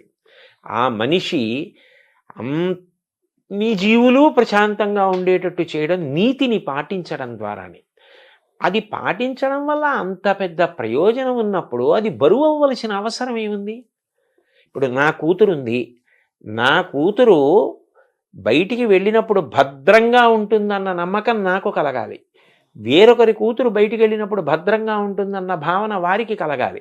అప్పుడు వారి కూతురి విషయంలో నేను మర్యాదగా ప్రవర్తించాలి, నా కూతురి విషయంలో వారు మర్యాదగా ప్రవర్తించాలి. ఎవరు మర్యాదగా ప్రవర్తించకపోయినా శాంతి లేదు. ఆ నియమపాలనం చేసి నీతిని పాటించవలసిన వాడు మనిషి ఒక్కడే. ఎందుకనంటే ఒక ప్రాణి వేరొక ప్రాణి యొక్క విభూతిని వాడుకోదు. మహా అయితే ఆహారం కోసం తింటుందంతే. ఏనుగు దంతం పెద్ద పులికి అక్కర్లేదు. ఏనుగు దంతంతో బొమ్మ చేసేవాడు మనిషి. నెమలి నాట్యం చూసి నాట్యం నేర్చుకునేవాడు మనిషి. గాడిద మీద బరువులు మోయించేవాడు మనిషి. గుర్రం ఎక్కి ఎత్తైన ప్రదేశాలకు వెళ్ళేవాడు మనిషి. ఏ ప్రాణిలో ఏ విభూతి ఉంటే దాన్ని వాడుకునేవాడు మనిషి. అయినప్పుడు ఆ మనిషి తాను ప్రశాంతంగా ఉండాలి, చుట్టూ ఉన్న వాళ్ళని ప్రశాంతంగా ఉంచాలి, సమస్త జీవులను ప్రశాంతంగా ఉంచాలి. మనిషి కట్టు తప్పాడనుకోండి, అతని ఒక్కడితో పోదండి. ఏటికి వరదొస్తే ఒక ఊరికి ప్రమాదం, సముద్రానికి ఉప్పెనొస్తే పెను ప్రమాదం. అండ్ ఈ జీవ వైవిధ్యము, బయోడైవర్సిటీ అని మనం ఈరోజు ఇబ్బంది పడుతున్నాం కదా, దానికి మనిషి యొక్క మితిమీరిన స్వార్థము ఒక కారణం కదా. అందుకే ప్రతి విషయంలోనూ ఆ నీతి, స్వీయ నియంత్రణ చాలా అవసరం. సముద్రం నేను చిలీలి కట్ట దాటను అని ఓ నియమం పెట్టుకుని చేతకాని దానిలా కెరటం అక్కడ వరకు వచ్చి వెనక్కి ఎడుతోంది. సముద్రం నేను ఎన్నాళ్ళు ఇలా ఉంటాను, ఏడాదికి ఒక్క 2-3 రోజులు నా ఇష్టం వచ్చిన చోట ఊళ్ళోకి ఎడతానంటే, అన్నేళ్ల నుంచి అలా నియమానికి సముద్రం కట్టుబడి ఉన్నప్పుడు కట్టుబడ్డానికి మనిషికి ఎందుకు కష్టం? అంటే ఒక్క మనిషి తప్ప మిగతా ప్రకృతి జంతువులన్నీ కూడా సహజంగా ప్రవర్తిస్తున్నాయి, మనిషే మారిపోతున్నాడు కదా. అంత మారిపోవలసిన అవసరం లేదండి. అయితే అతి తెలివితేటలు కూడా మంచిది కాదు. కాలం మారుతోంది, మేము మారుతున్నాం అంటూ ఉంటారు. కాలం మారడం అంటే కాలానికి ప్రధానం సూర్యచంద్రులు. సూర్యుడు తూర్పును ఉదయించడం మానేశాడా, పశ్చిమాన్ని అస్తమించడం మానేశాడా? ఋతువులు 6 అలాగే ఏర్పడుతున్నాయి. శీతాకాలంలో చలేస్తోంది, హేమంత ఋతువులో మంచు పడుతోంది. ఎప్పుడు ఎలా ఉంటుందో అలాగే ఉంది. కాలం ఎక్కడ మారింది? కాలం ఏం మారలేదు. మనం మారి కాలం మీద నెట్టేస్తున్నాం. మారింది మనిషి ఒక్కడే మారాడు. కానీ ఆ మారడం మంచిగా మారితే పర్వాలేదు. మంచిని వదిలిపెట్టి మారకూడని రీతిలో మారి దాన్ని కాలం మీదకో ఇతరుల మీదకో నెట్టేస్తే తర్వాత ఆఖరణ ముప్పుని మాత్రం మనిషే మొట్టమొదట భరించవలసి ఉంటుంది. ఇప్పుడు మన కరోనాలు కానీ ప్రకృతి వైపరీత్యాలని అటువంటివి మనిషి దూరం అవుతున్న కాలంలోకి మనం వచ్చేసాం. ఇప్పుడు ఎథిక్స్, వాల్యూస్ అంటే పిల్లలకి ఈతుకు చెప్పాలంటే మామూలు physics, chemistry, mathematics, economics, history ఇవన్నీ ఉన్నాయి. ఇవి మరి మన పాఠ్యాంశాల్లో తగ్గిపోతున్నాయి కదా. ఒకటి పెద్ద బాల శిక్ష అవన్నీ ఉండేవి, శతకాలు ఉండేవి. మనం తెలుగు వరకు మనం మాట్లాడుకుంటే, ఆంధ్రప్రదేశ్లో మాట్లాడుకుంటే అవి కూడా విద్యా విధానంలో సిలబస్లో తీసుకురావాల్సిన అవసరం కూడా ఉంది కదా. అవి తప్పకుండానండి. ఎందుకనంటే ఏదైనా ఒకటి జ్ఞాపకం ఉండాలి అంటే మీకు పద్యం కన్నా తేలిక మార్గం ఇంకోటి ఉండదు. ఛందోబద్ధమైన పద్యం 4 మాటలు చదివితే జ్ఞాపకం ఉంటుంది. ఇప్పుడు మీరు నైతిక విలువల గురించో లేకపోతే వాళ్ళు జీవితంలో పాటించవలసిన మౌలికమైన నీతి గురించో మీరు ఎంత ప్రసంగం చేసినా అప్పటికి వాళ్ళు పట్టుకున్న కాలక్రమంలో అది విస్మృతికి గురైపోతుంది. ఒక పద్యం అనుకోండి, వాళ్ళకి ధారణలో ఉంటే వాళ్ళు ఎప్పుడు ఏ సందర్భాన్ని ఎదుర్కోవలసి వచ్చినప్పుడు పద్యం స్ఫురణకు వస్తుంది. పద్యం స్ఫురణకు వస్తే అందులో ప్రతిపాదింపబడిన విషయం గుర్తొచ్చి వాడు ఏది చెయ్యాలో ఏది చేయకూడదో నిర్ణయించుకుంటాడు. అందుకని అటువంటి పద్యాల సమాహారంగా కొంత పాఠ్యాంశంగా ఒక పాఠ్య ప్రణాళిక ఉండి తద్వారా ఈ నైతిక విలువలు పిల్లలు నేర్చుకోవడం అన్నదానికి అవకాశం కలిగితే బాగా స్పష్టత ఉంటుంది. పిల్లలు కూడా బాగా పట్టుకోగలుగుతారండి, వాళ్ళు ఊంచుకోగలుగుతారు, తెలుసుకోగలుగుతారు. అంటే ఇటువంటి విద్యా విధానం రావాల్సిన అవసరం ఉంది కదా, దాన్ని దూరం అవుతున్నాం కదా ప్రస్తుతం ఉన్న వాతావరణం. అది దిద్దుకోవడమేనండి. అదే దాన్ని దిద్దుకుని ఏది చేస్తే పిల్లలకి మంచి జరుగుతుందో అది చేస్తే సరిపోతుంది. తర్వాత గురు శిష్య పరంపర కూడా, గురు శిష్య సంబంధాలు అనేవి చాలా ముఖ్యమైనవి. ముఖ్యంగా పిల్లలకి, యూత్కి, వాళ్ళకి ముఖ్యమైనవి కదా. ఇప్పుడు గురు శిష్య సంబంధాలు అంత ఆరోగ్యకరంగా లేవు. గురువు అనే మాట చాలా పెద్ద సుదూరంగా వినపడుతున్న మాట. మనకు పాఠాలు చెప్పే టీచర్లు కనిపిస్తున్నారు, లెక్చరర్స్ కనిపిస్తున్నారు, ప్రొఫెసర్స్ కనిపిస్తున్నారు, కానీ వాళ్ళ మార్గదర్శనం చేసే గురువు అనేవాడు, పాఠాలు చెప్పిన వాళ్ళందరూ గురువులు అవ్వరు కదా. అవును. ఎవరైతే మార్గదర్శనం చేశాడో వాడు గురువు అవుతారు, మిగతా అంతా ఒక టీచర్లు, లెక్చరర్లు, ప్రొఫెసర్లు. గురువుల అవసరం ఈ జాతికి అవసరం ఉంది. నెక్స్ట్ ఒక ఉపాధ్యాయుడు, శిష్యుడు, విద్యార్థి, ఒక గురువు, ఒక విద్యార్థి మధ్య గురు శిష్య పరంపర సంబంధం చాలా గొప్పగా ఉండే కాలం నుంచి మనం వచ్చాం, ప్రయాణం చేశాం. ఇప్పుడు ఆరోగ్యక తల్లిదండ్రులు పిల్లల మధ్య ఎలాగే సంబంధాలు కొంచెం తగ్గుతున్నాయో, గురు శిష్య సంబంధాలు కూడా మారుతున్న క్రమంలో ఉన్నాం కదా. మీ బాధ్యతలో గురు శిష్య సంబంధాలు పెంచాల్సిన అవసరం కూడా ఉంది. ఆ పట్ల కూడా కృషి జరగాలి కదా. జరగాలి. ఎందుకనంటే పాఠం చెప్పడం వరకే నా కర్తవ్యం తప్ప నా వ్యక్తిగత జీవితం పిల్లల్ని ప్రభావితం చేయడానికి వీల్లేదని చెప్పడం సాధ్యం కాదు. ఎందుకనంటే మీరు చూడండి, ఇది నేను కొత్తగా ఏదో చెప్తున్నది కాదు. చిన్న పిల్లల్ని పాఠశాలకు పంపిస్తారు. వాళ్ళు పాఠశాల నుంచి వచ్చేసి ఓ తువ్వాలో, ఓ పొడుగైన బట్టో, ఓ చీరలా చుట్టుకుని, ఓ శుద్ధముక్క కట్టుకుని, పాఠశాలలో టీచర్ గారు పిల్లల్ని ఎలా పిలుస్తారో అలా వాళ్ళు రకరకాల పేర్లతో పిలుస్తూ ఆ టీచర్ని అనుకరిస్తారు. బోర్డు మీద రాస్తున్నట్టు, ఏయ్ SIT down, don't make noise అని ఆ పిల్లలు ఎవరో ఉంటారు స్కూల్లో, ఏ హంసిని డోంట్ టాక్, అలా ఆ టీచర్లో పరకాయ ప్రవేశం చేసి వీళ్ళు టీచర్ని అనుకరిస్తూ ఇంట్లో టీచర్ ఆటను ఆడుకుంటారు. ఇంట్లో టీచర్ ఆట ఆడుకోని పిల్లలు నేను చూడాల, ప్రతి పిల్ల ఆడుతుంది. అంటే అంత తొందరగా చిన్నప్పటి నుంచి ప్రభావితం చేసేది ఎవరు అంటే పాఠం చెప్పేటటువంటి గురువు.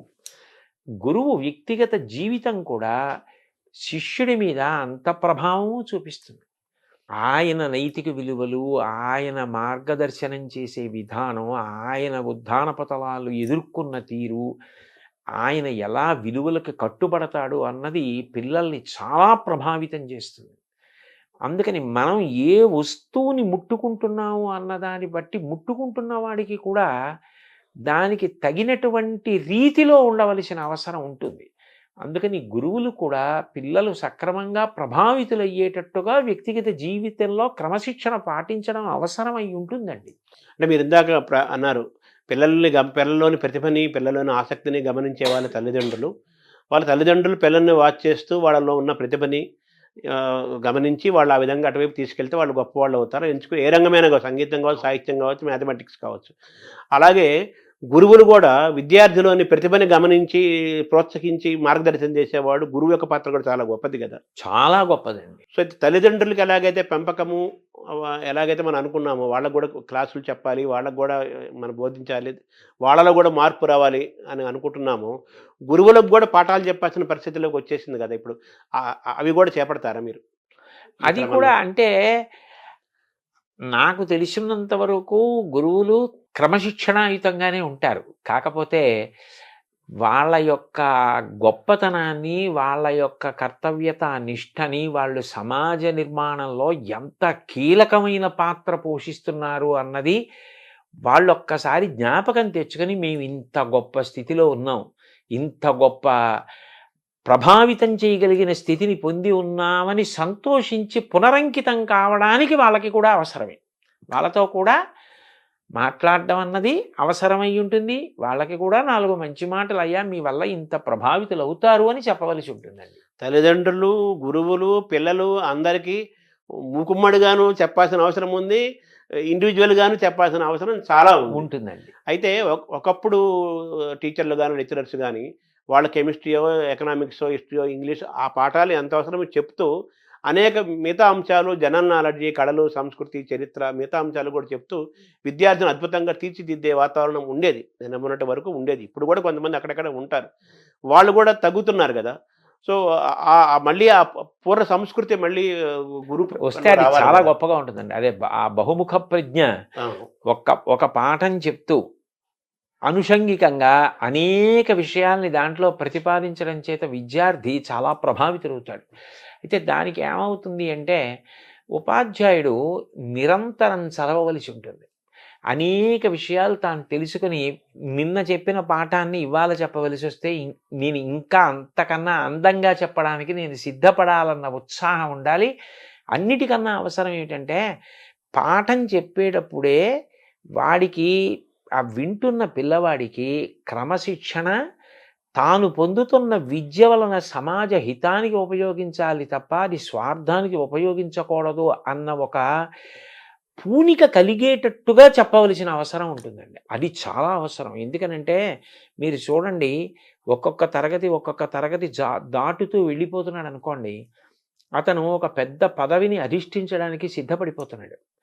ఇప్పుడు ఆ చదువు అన్నది ఒకటే మీరు ఇచ్చేసి పంపించేశారనుకోండి, అప్పుడు అతను దాన్ని సమాజహితానికి వాడచ్చు, స్వప్రయోజనానికి వాడుకోవచ్చు. అట్లా కాకుండా దీని వలన నీకు అనంత విభూతి కలుగుతోంది, అనంత శక్తి, సామాన్యమైన శక్తి కాదు. దీన్ని నువ్వు సమాజపరం చేయాలి తప్ప దీన్ని నువ్వు స్వార్థానికి వాడుకోకూడదు అన్న విషయం పాఠంతో పాటుగా వెళ్ళిపోవాలి. వెళ్ళిపోతే అది హెచ్చరికగా, అది ఉపదేశంగా తీసుకుంటాడు. చూడండి, ఏష ఉపదేశ ఏష ఆదేశ అన్నట్టు ఉపదేశం ఉండాలి, ఆదేశం ఉండాలి. అందులోని రెండు ఉంటే వాడికి జీర్ణం అవుతుంది. నువ్వు ఇంత గొప్ప వైద్యుడివి అయ్యావు, సమాజ హితం ప్రధానం తప్ప నీవు సంపాదించుకోవడం ప్రధాన ప్రయోజనం కాకూడదు. సంపాదించుకోవద్దని ఎవ్వరనరు, కానీ ప్రధాన ప్రయోజనం కాకూడదు. ఒక ఇంజనీర్కి అంతే, ఒక టీచర్కి అంతే, ఒక ఉద్యోగికి అంతే. ఎంత గొప్ప స్థితికి వెడుతున్నాడో అంతగా సమాజ హితాన్ని చూడడం అలవాటు కావాలి. ఆ కోణం రావాలండి. ఈ ప్రయాణంలో జాతి నిర్మాణంలో, సంస్కృతి యొక్క పరిరక్షణలో, వికాసంలో భాష యొక్క పాత్ర, ప్రభావం దాని చాలా పెద్దది, గొప్పది, ముఖ్యమైనది కదా. ఇప్పుడు మనకు తెలుగు భాష దూరం అవుతుంది. మన విద్యా విధానంలో అంతా ఇంగ్లీష్ మీడియం వస్తుంది, తెలుగు దూరం అవుతుంది. సో తెలుగు భాషని నిలబెట్టుకోవటం, కాపాడుకోవటం చాలా ముఖ్యం కదా. అది కూడా చాలా బాధ్యతాయుతమైన అంశం కదా. దాన్ని ఎలా చూడాలి? అప్పుడు తెలుగుకి సంబంధించినంత వరకు ఏ నైతిక విలువలు, నీతి, నియమం, క్రమశిక్షణ ఇలాంటివి మీరు బోధించాలనుకుంటున్నారో అవి తెలుగులో చెప్పడం వల్లే బాగా మనిషిలోకి ప్రవేశించే అవకాశం ఉంటుంది. ఎందుకనంటే అది మాతృభాష కదండి. ఇప్పుడు ఆంగ్ల భాష వద్దు అని చెప్పడం కూడా సాధ్యం కాదు. కానీ రెండింటికి కూడా సమాన గౌరవం ఉండాలి. ఎందుకంటే ఇంగ్లీష్ అనేటటువంటిది భార్య, తెలుగు అన్నది తల్లి. ఒక వ్యక్తి సంతోషంగా ఎప్పుడు ఉంటాడు, ఇంటికి వచ్చేటప్పటికీ తల్లి, తన భార్య హాయిగా కలిసిమెలిసి ఉన్నారనుకోండి, సుఖంగా ఉంటాడు. నీకు తల్లా భార్య అంటే ఏం చెప్తాడు? తల్లి ఉండాలి, భార్య ఉండాలి. ఇద్దరూ అన్యోన్యం ఎంతో ప్రేమగా ఉన్నప్పుడే ఆయన సంతోషంగా ఉంటాడు. ఇంగ్లీష్ అన్నది తాను ఇంకా ఇంకా వృద్ధిలోకి రావడానికి, ఇంకా ఎక్కువ గ్రంథాలు చదువుకోవడానికి, తాను బాగా పరిఢవిల్లడానికి ఉపయోగపడాలి. తెలుగు అన్నది మౌలికంగా తను ఎక్కడ పుట్టాడు, ఆ సంస్కృతి ఏమిటి, ఆ సంస్కృతిని నిలబెట్టుకోవడానికి, తను ధరించడానికి, అందులో ఉన్న వాంగ్మయం, దానికి ఉన్న కళలు, వాటిని పోషించుకోవడానికి అది అవసరం. ఒక తెలుగువాడిగా పుట్టినవాడు తెలుగు సంస్కృతిని పోషించుకోవాలి. సంస్కృతి పోయిందనుకోండి అర్థమే లేదు, మూలమైపోయినట్టు. ఆ సంస్కృతిలో భాష భాగం కదా, ప్రధానమైన భాగం. కాబట్టి తెలుగు అనేటటువంటిది ఈ నైతిక విలువల బోధనకి తెలుగులో ఉంటే పిల్లలకి తేలికగా అర్థమవుతుంది. ఇప్పుడు మీరు ఆంగ్ల భాషలో ఏదో వేమన శతకం చెప్పడం కన్నా, ఆంగ్ల భాషలో సుమతీ శతకం చెప్పడం కన్నా సుమతీ శతకాన్ని తెలుగులో చెప్పడం ఎంత తేలిగ్గా ఉంటుంది. సుమతీ శతకం తెలుగులో చెప్పు, షేక్స్పియర్ గురించి ఇంగ్లీష్లో చెప్పు, ఎవరు కాదంటే కబీర్ గురించి హిందీలో చెప్పు. అందుకని నీతి, నియమం ఇలాంటివి చెప్పవలసి వచ్చినప్పుడు తెలుగులో చెప్పడమే అందం. అంటే 1వ తరగతి నుంచి ఇంటర్మీడియట్ వరకు సరే ఇంగ్లీష్ అవసరము, సమాజం, ఉద్యోగము అవసరం, ఎవరు కాదంటం లేదు. అదేం కొత్త విషయం ఏం కాదు. ఇంగ్లీష్ తెలుగు వాళ్ళకి కొత్తదేం కాదు. అవును. రేపల్లి రాధాకృష్ణన్ ఆయనకంటే ఎవరున్నారు గురువు? మరి ఆయనకి ఎంత ఇంగ్లీష్ వచ్చు, అవును. తమిళ వచ్చు, చాలా భాషలు వచ్చు కదా. పివి నరసింహరావు ప్రధానమంత్రిగా చేశాడు, ఆయనకి ఎన్ని భాషలు వచ్చు. అవునండి. ఎన్ని భాషలే నేర్చుకోవాలి, కానీ మన తల్లి భాషను కాపాడుకోవాలి. మీరు ఎథిక్స్ అవన్నీ బాగా చేరాలంటే మాతృభాషలన్నీ బాగా చేరతాయి. కాబట్టి కనీసం 1వ తరగతి నుంచి ఇంటర్మీడియట్ వరకు తెలుగు కంపల్సరీగా ఒక సబ్జెక్టుగా ఉండాలి. మీరు అన్నట్టుగా ఎథిక్స్ వాల్యూస్ బాగా చేరాలి అంటే తెలుగు మాతృభాష, అవును. ఏ భాష అయితే ఆ భాష, మన తెలుగు కాబట్టి తెలుగు తప్పనిసరిగా ఉండాలి అనేది మీరు చెప్పే అంశం. సో ఆ విధంగా కూడా మీ కృషి చేస్తారు, ప్రభుత్వానికి ఈ విషయాలు కూడా తెలియజేసే ప్రయత్నం చేస్తారు. అయితే ఆరోగ్యం కూడా చాలా ఇంపార్టెంట్. మీరు ప్రారంభం అన్నారు ఫిట్నెస్ గురించి, దృఢత్వం. ఇప్పుడు మీరు అన్నారు నాకు ఒకప్పుడు బాగా ఉండేవాడిని, ఇప్పుడు కాస్త కళ్ళజోడు వచ్చింది, కొంచెం మోకాళ్ళ నొప్పులు వచ్చినాయి అంటే ఇప్పుడు 60 దాటిన తర్వాత, 50 ఏళ్ళు 60 ఏళ్ళు దాటిన తర్వాత ఇప్పుడు చిన్నపిల్లలకే కళ్ళజోడులు వచ్చేస్తున్నాయి.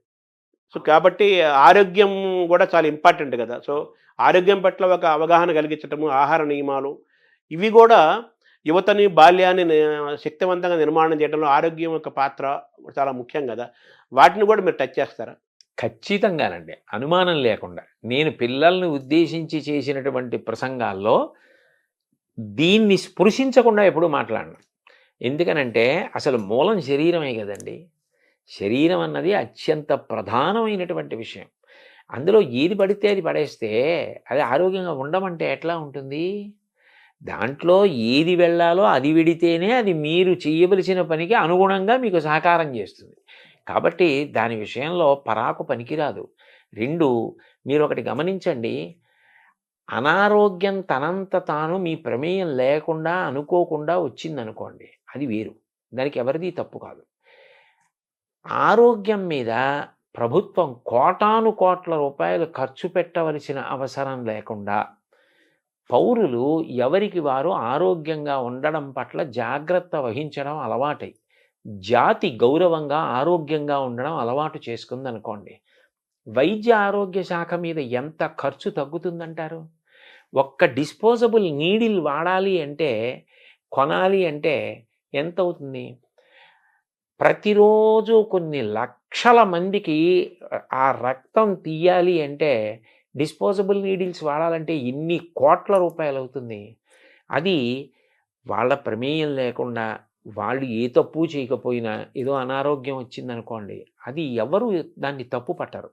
కానీ తను తినకూడనివి తినడం, తను త్రాగకూడనివి తాగడం, తను వ్యసనపరుడు కావడం, తను వ్యాయామం చేయకపోవడం, 4 అడుగులు నడవకపోవడం, వయస్సులో ఉండి 1 కిలోమీటర్ కూడా పరిగెత్తకపోవడం, అసలు సంధిబంధముల పట్ల జాగ్రత్త లేకపోవడం, దాని వలన అనారోగ్యం తెచ్చుకోవడం, వేలకి వేలు లక్షలకి లక్షలు ఖర్చు అయిపోతూ ఉండడం, ఇదంతా నిరర్ధకమైన విషయం కదా. అది 2 మానసికంగా కూడా చాలా తీవ్రమైన పరిస్థితిని కల్పిస్తుందండి. ఇప్పుడు నేనే ఉన్నాను, ఎక్కడికో ప్రవచనానికి వెళ్ళాలి.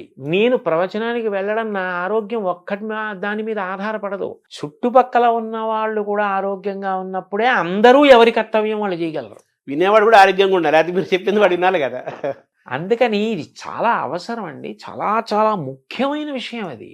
సో విద్యాశాఖ, సాంస్కృతిక శాఖ, క్రీడా శాఖ, ఇన్ని శాఖల మధ్య సమన్వయం చేసుకుంటూ వెళ్ళాలి. మీరు అంత బాధ్యత గల పాత్రలోకి మీరు పోషించాల్సి వస్తుంది. అంటే నేను పోషించడం చెప్పడం వరకు మీ వరకు మీ మనసులో ఒక ప్రణాళిక అది అక్కడ వరకు. ఇవి అన్నీ కూడా విద్యార్థుల విషయంలో అత్యంత అవసరమైన విషయాలండి. నా వరకు నాకైతే విద్య నేర్పుట అన్న మాటలో పిల్లాడికి చదువు చెప్పడం, పుస్తకాల్లో ఉన్న విషయం చెప్పడం ఒక్కటి కాదు అని నేను బాగా నమ్ముతాను. ఒక పిల్లవాడు శారీరకంగా పెరగడం, మానసికంగా పెరగడం, నీతి నియమాలు తెలిసి ఉండడం, భగవంతుడు వాడికి ఏ తెలివితేటలు ఇచ్చాడో ఆ తెలివితేటల్లో వాడు చాలా బాధ్యత కలిగిన పౌరుడు కావడం. విద్య, ఆరోగ్యము, క్రీడలు, కళలు, చరిత్ర, సంస్కృతి, మానసిక, శారీరక, సామాజిక అన్ని రకాల వైభవాన్ని వాడు పొందాలి. పొందితే అమ్మో, లేకపోతే తరం మారేటప్పటికీ దేశం ఇంకా ఉన్నతిని పొందాలి. కానీ దేశం పతనం వైపుకి వెడితే ఎక్కడో తేడా జరుగుతోంది, ఎక్కడో దోషం జరుగుతోందని గుర్తు కదండి. ఆ విషయంలో ఎంతో జాగ్రత్త తీసుకోవలసిన అవసరం ఉంది కదా. సో ఇన్ని శాఖల మధ్య సమన్వయం జరగాలి, ఉండాలి. అది మనం చేసేది కాదు, అన్ని సమన్వయాలు మనం చేయలేము. ప్రభుత్వం మనం ఎంతవరకు అంటే దీని అవసరాన్ని మనం నమ్మినదేదో అది త్రికరణ శుద్ధిగా చెప్పడం వరకు మన కర్తవ్యం. ఈ క్రమంలో ప్రభుత్వము ప్రజలు ఇద్దరూ భాగస్వామ్యం ఇవ్వాలి కదా, కేవలం ప్రభుత్వం కాదు కదా, ప్రజలు అవ్వాలి కదా. ఇందులో సంకుచిత దృష్టి వదిలిపెట్టాలండి.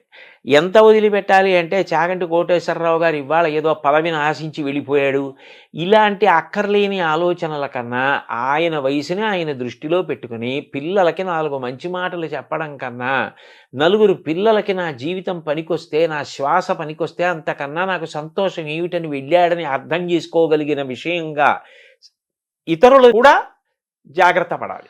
అందరూ సంకుచిత బుద్ధిని విడనాడి పిల్లల విషయంలో మాత్రం చేతులు కలిపి ఒకటిగా నిలబడితేనే జాతి నిర్మాణం జరుగుతుంది. అంటే ఒకప్పుడు మనం తల్లిదండ్రుల గురించి మాట్లాడుకున్నాము, గురువుల గురించి మాట్లాడుకున్నాము. ఒకప్పుడు మనకు అమ్మమ్మలు, బామ్మలు, పెద్దవాళ్ళు భారత, భాగవత, రామాయణ కథలు చెప్పేవాళ్ళు. అది కూడా మనం దూరం అవుతున్నాం కదా. సో వాళ్ళని కూడా మనం ఇన్వాల్వ్ చేయాలి, తాతల్ని, అమ్మమ్మల్ని, నాయనమ్మల్ని కూడా. అయ్యో, అసలు నిజానికి నా దృష్టిలో అయితే తాతగారి పక్క మనవడికి విశ్వవిద్యాలయం. అదే తాతగారు మనవణ్ణి పక్కన పడుకోబెట్టుకుని వాణ్ణి గుండెల మీద జోకొడుతూ తాతగారు చెప్పినటువంటి కథలే ఉన్నాయో మనవడికి జీవితాంతం జ్ఞాపకం ఉండిపోతాయి. ఆయన అనుభవజ్ఞుడు, జీవితంలో ఎన్నో ఎత్తుపల్లాలు చూసినవాడు. అటువంటి తాత పక్కన పడుకుని తాతగారు చెప్పిన మాటలు వినడం మనవడికి జీవితంలో గొప్ప అదృష్టం. తాతగారు చెప్పిన మాటలు వినాలి, తాతగారి పక్కన కూర్చోవాలి, నాయనమ్మ పక్కన కూర్చోవాలి. ఎందుకు వచ్చాయండి రామాయణ, భారత, భాగవతాలు? అవన్నీ ఏవో ఆ సంకుచితమైనవి అని అనుకోకూడదు. పొగట్టకి లొంగిపోయి ఎంత శక్తి ఉన్నవాడైనా శల్యుడు ఏమైపోయాడు? ఆనాడు భారతదేశంలో కృష్ణుడు ఎంత గొప్ప సారథో శల్యుడు అంత గొప్ప సారథి. కానీ పొగట్టలకి లొంగిపోయి చిట్ట చివరికి శల్య సారథ్యమన్న అప్రతిష్ట తెచ్చుకున్నాడు. నీకు ఎంత శక్తి ఉన్నా పొగట్టలకి లొంగిపోయే బలహీనత ఉంటే అలా అయిపోతావనడానికి ఇంకా శల్యుడి కన్నా ఉదాహరణ ఎవరుంటారు? ఎలా మహాభారతం పనికిరాని గ్రంథమైంది? ఏది ఎవరికి ఎంతవరకు అవసరమో అంతవరకు దాన్ని అంత అందంగా చెప్పడంలో కృతకృత్యులం కావాలి. అంతేగాని ప్రతిదాన్ని విమర్శించడంలో, ప్రతిదాన్ని తక్కువ చేయడంలో మనం గొప్పవాళ్ళం అయిపోతామా? అవం. సమస్యకు పరిష్కారం కావాలి కానీ సమస్యను మళ్ళీ మాట్లాడుకోవాలి. పిల్లల విషయంలో పిల్లలకి ఏది చెప్పి ఎలా చెప్తే వాళ్ళు వృద్ధిలోకి వస్తారన్నది చాలా ప్రధానం. వాడు నీతి నియమాలు పాటించాలి. వాడు మంచి విద్యార్థిగా తయారైతే తల్లిదండ్రులకి బాసట, అన్నదమ్ములు, అక్క చెల్లెళ్ళు, ఆ వీధిలో ఉన్నవాళ్ళు, ఆ ఊళ్ళో ఉన్నవాళ్ళు, ఆ దేశంలో ఉన్నవాళ్ళు, ప్రపంచం ఎంత సంతోషిస్తుందండి ఒక్క వ్యక్తి అలాంటి వాడు తయారైతే. ఇక అలా కానీ ఒక రాష్ట్రంలో విద్యార్థుల పట్ల కర్తవ్య దీక్షతో నడిపించగలిగితే, ప్రయత్నం చేస్తే, నా నమ్మకం ఏంటంటే పిల్లలు వింటారు.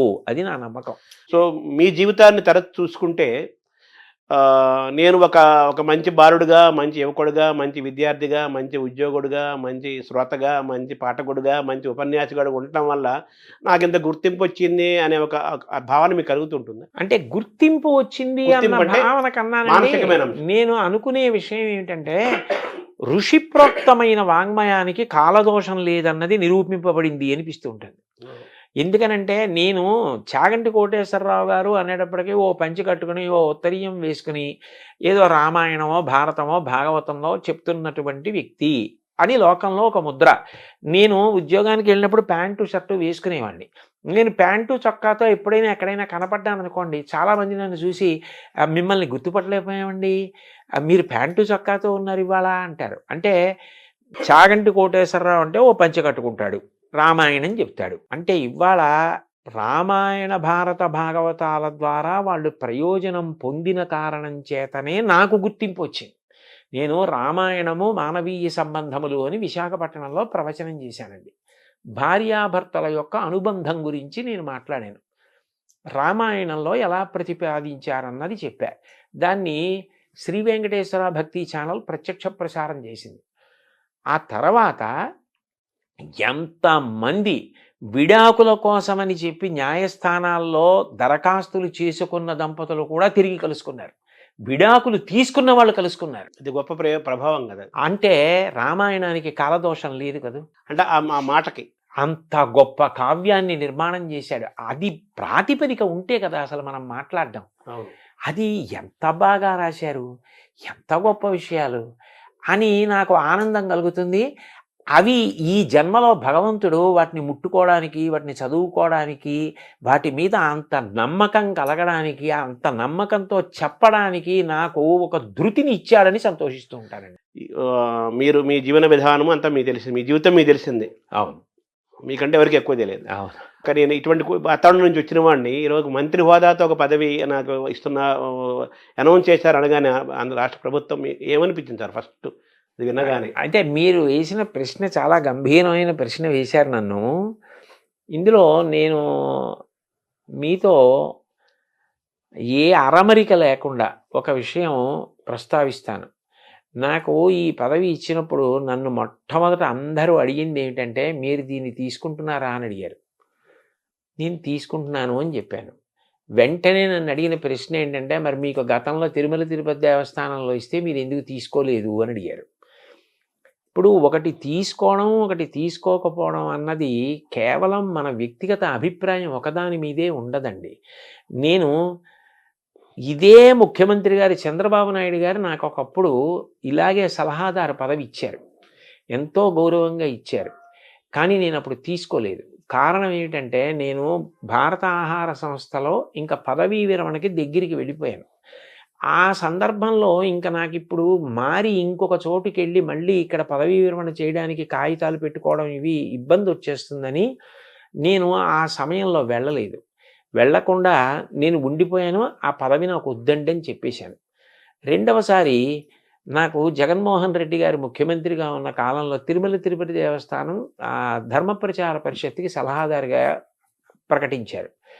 ప్రకటిస్తే నేను అప్పుడు వద్దని చెప్పాను. ఎందుకు చెప్పానంటే, అప్పటికి నాకు 7-8 నెలల వరకు కూడా ఈ ఉపన్యాసాలకి నేను తేదీలు ఇచ్చేసి ఉన్నాను. అది ఒక్కొక్క సబ్జెక్ట్ ఏమవుతుందంటేనండి 30 రోజులు అలా చెప్పే ఉంటాయి. అవి చాలా పెద్ద పెద్ద సబ్జెక్ట్స్ చెప్పవలసినవి ఉన్నప్పుడు ఇంకా ఖాళీ ఉండదు. అప్పుడు నేను ఒక సమావేశం పెడితే వెళ్ళలేను. నాకే తెలుసు ఆ విషయం.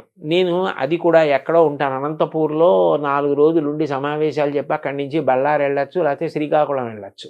ఈ పక్కనే వెళ్ళాలని నియమం ఏమి ఉండదు. అప్పుడు అకస్మాత్తుగా ఓ సమావేశం పెట్టి మీరు రండి అంటే నేను రాలేనండి అని చెప్పాలి. ఇప్పుడు దేనికి తీసుకున్నట్టు ఆ పదవి? నేను వెళ్ళలేనన్న విషయం నాకు తెలుసు.